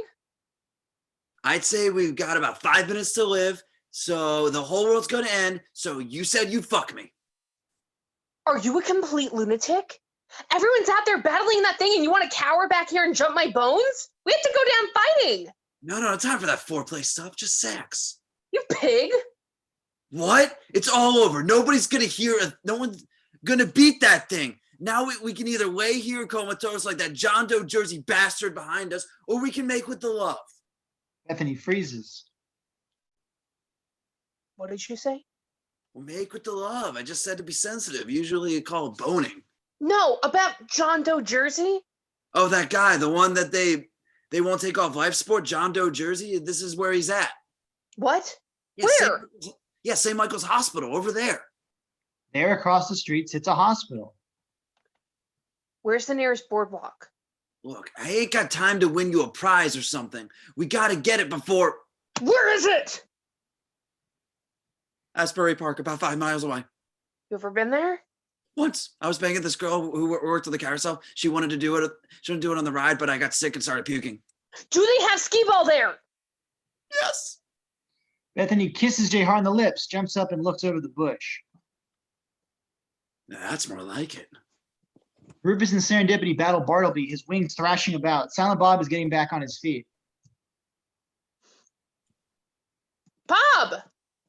Silent Bob looks to Bethany. She waves him over and bends back down to Jay, who half closes his eyes and puckers his lips. Bethany pinches his lips together and raises Jay to his feet just as Silent Bob arrives. Whatever you do, stall Bartleby from going into that church. Bob, come with me. How am I supposed to stall him? Think of something! I already did, but it takes two of us. Jay shakes his head and turns around. He ducks quickly, avoiding a thrashing wing. Pissed, he leaps out of the bush. Exterior St. Michael's Hospital day. Bethany and Silent Bob rush in against a thrall of people rushing out, screaming. Interior reception desk. Nobody's there. Bethany leaps over the desk and starts banging keys on the computer. Silent Bob ducks, screaming passerby. Bethany snaps back up. 5th floor, I see you. Let's go. They book up the hallway. Exterior St. Michael's Church day. Bartleby shakes Rufus off and grabs Serendipity by the throat. Jay steps up to the Uzi, grabs it, and clicks off the safety. He trains it on Bartleby. Hey, Big Bird! Bartleby looks up from choking Serendipity. Ready for the counting game? Count the shells! No. Bartleby throws Serendipity to the side and ducks, spreading his wings out to their full span. Slow-mo, Jay fires, Uzi blasting. Slow-mo, Bartleby's wings shred into feathers and bone fragment. Slow-mo, Serendipity and Rufus race towards Jay. Slow-mo, the last bit of wing left on Bartleby's back falls to the ground. Jay drops the Uzi just as Serendipity and Rufus reach him. No more bullets, but I clipped him. Rufus looks at Jay ruefully and slaps his head. Ow, what the hell did you do that for? Angels have to cut their wings off to become human. Just did him a favor, stupid. Bartleby lifts himself up. He looks around. He reaches back to where his wings were and dips his fingers into the blood. He looks at it and laughs. Interior St. Michael's Church day. The old man, the one from the very beginning, remember him? Lays in the intensive care ward, hooked up to all types of machines. Bethany and Silent Bob look at him through the glass, then to each other. I'll do it. No one touches the God Husk. NoMan, the Golgothan, tears down the ward toward them. Bethany and Silent Bob look at each other. They both nod, understanding what has to happen. Bethany kisses Silent Bob hard on the lips. Stall him. Bethany tears into the room with John Doe jersey. Silent Bob pulls out the small can of air freshener. He sprays it, but nothing comes out. It's empty. He shrugs, throws the can to the side, blesses himself, glowers at NoMan, bellows a war cry, and charges ahead full speed. Bethany looks down at the lifeless old man. She smiles. I hope you're the skee-ball type. She yanks the cords from the wall and from the old man's body. Beeping warnings go off, and the old man's body convulses. Silent Bob charges towards NoMan. NoMan charges right back. Exterior St. Michael's Church day. Bartleby looks skyward. This ends now. Your time has come. Interior St. Michael's Church. Bethany looks on nervously as the old man's body thrashes. Silent Bob charges closer to NoMan. Suddenly, the convulsing of the old man's body stops. A smile crosses his face. Out of nowhere, a huge fucking light erupts from his chest, shooting through the ceiling.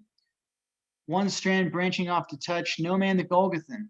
Struck by a beam, he screams and explodes, scattering what looks like hard clay everywhere. Silent Bob, charging forward, eyes closed, races over the top of the destroyed Golgothan, smashing headfirst into the wall at the end of the corridor. Bethany climbs to her feet and looks into the bed. There's no sign of the light. She quickly turns to exit and is lanced with a hockey stick through its stomach. A badly burned, half-decomposed Stygian triplet pushes the blade into Bethany, laughing. Silent Bob kicks the door open, grabs the thing by the arm, and whips it through the window. He wipes off his hand and turns around. His expression goes pale. Exterior St. Michael's. Bartleby storms across the pavement, racing for the church doors. He reaches them and flings them open. Huge fucking light blinds him, and he drops to his knees. Cowering, he looks up. Metatron stands beside a very beautiful woman in the doorway. Oh, Bartleby. Was Wisconsin really that bad? Serendipity and Rufus drop to their knees and bow. Jay looks at them. What the hell's going on? Who's the supermodel? Bad down, stupid. Metatron steps away. The woman stares at Bartleby. Bartleby cowers, fetal-like. The woman lays her hand on his shoulder, helping him to his feet. He stands in awe. She embraces him. He weeps joyfully. She steps back and looks at Metatron. Metatron nods and addresses Jay, Rufus, and Serendipity. Anyone who isn't dead or from another plane of existence would do well to cover their ears right about now. Serendipity and Rufus tackle Jay and hug his head, covering his ears as tightly as they can. The woman turns back to Bartleby. Her expression hardens. His eyes widen, and then he nods in understanding. He manages a half smile. Thank you. The woman opens her mouth and emits a noise so cacophonous it calls to mind the days of Sense-Around. It's a mixture of trumpets, whale songs, foghorns, and a sonic boom. It remains one long note that builds in intensity. Bartleby's head explodes, as does his chest. His body drops to his knees and falls forward. The woman closes her mouth and the noise stops. She walks away. Rufus and Serendipity look up, releasing Jay. They drop to their bowing positions. Jay's in a panic. The woman joins Metatron again. What the fuck is this? Who the fuck is this chick? And why the fuck did you hug my head? Quite a little mouth on him, isn't there? The woman nods. What the fuck is this? The piano? Why ain't this broad talking? Young man, I believe the answers you seek are within my companion's eyes. What the fuck does that mean? Has everyone just gone nuts? What the fuck happened to that guy's heads? I want some. The woman stands before Jay and looks him in the eyes. Jay freezes. His expression softens. The woman slowly smiles at him, leans forward, and kisses his cheek. She exits, leaving Jay standing there speechless. Where was she? Imprisoned in a body, as I supposed. Bethany figured it out. Clever girl, that one. Are you ready to go back, Apostle? Are you ready to make some of those changes I've been talking about? We'll see. Muse, seeing as how you just had to get involved, I guess I should ask you as well. Would you like to return? Only if she asks me nicely. Have fun in the titty clubs. I'm just kidding. Sheesh. First, I gotta say goodbye to Bethany. Where is she? Silent Bob joins them, eyes glassy, carrying the lifeless Bethany. No. Metatron, is she... I'm afraid so. One of the drawbacks of being a martyr is that you have to die. But no matter. All is being taken care of. How so? Wax on, wax off. The woman rolls up her sleeves and slaps her palms together, Mr. Miyagi style, and rubs them furiously. She places both hands over Bethany's wound and presses down. Bethany snaps her eyes open and jolts forward, coughing. She looks up and sees Metatron. You, but how did I? You didn't. You died. But she can rebuild you. She has the technology. She can make you better, stronger, faster. Bethany looks at the woman. The woman smiles and heads off. That's... A very relieved deity. You did well, little girl. I knew you'd come around. Your kind always does. Even Jesus took some convincing. Must we demystify everything? Shut up. Take good care of yourself. We're going to need you down the road. I know. I'm the last scion. My dear misinformed lass, you are not the last scion. This is the last scion. I'm pregnant? Can't put anything past you. Take care of that parcel for us. He or she has a world of work ahead of it. Bethany looks at her stomach, then follows after the woman. She catches up to the woman and taps her on the shoulder. The woman turns and faces Bethany. Thank you for, I don't know, everything. The woman smiles. There's a million questions I wish I could ask, but most of all questioning what I'm sure is your great plan, and that would be really arrogant of me, I know, but this is one thing that I'd really like to ask, and I'm sure you get it all the time, but how many opportunities like this will I ever get? Why are we here? The woman stares at her for a long beat. I have one word for you. Just one. Plastics. The woman smiles and pats Bethany on the back. She walks away, followed by Metatron. Didn't I tell you she was funny? Serendipity joins Bethany. You know, she's never even said anything to me. She must really like you. That's a plus. I really enjoyed meeting you. It was an honor. You did so well. I'll see you in a couple of years. Told you she was a woman. Serendipity catches up with the woman and Metatron. Rufus lays his hand on Bethany's shoulder. She's not really a woman. She's not really anything. No, she's something, all right.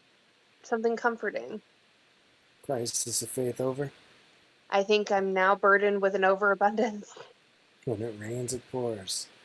You're saying you believe. No. No. I have a really good idea. Beliefs are too dangerous. She smiles at him. He hugs her. What you did was incredible. The man was right about you. I'm going to go home and tell him so. And I'll put in a good word for you two as well. Rufus walks away. Thanks. Jay hits Silent Bob and shakes his head at him. The woman, Metatron, Serendipity, and Rufus step into a cloud of smoke and disappear. Bethany, Jay, and Silent Bob stand there looking on. Want to hear something sick? Got half a stock when she kissed me. Jay, I couldn't help it. That bitch was hot. knock it off. You know, pregnant women can have sex up until their third trimester. I'll keep that in mind. Cop cars and fire trucks start to pull up. End.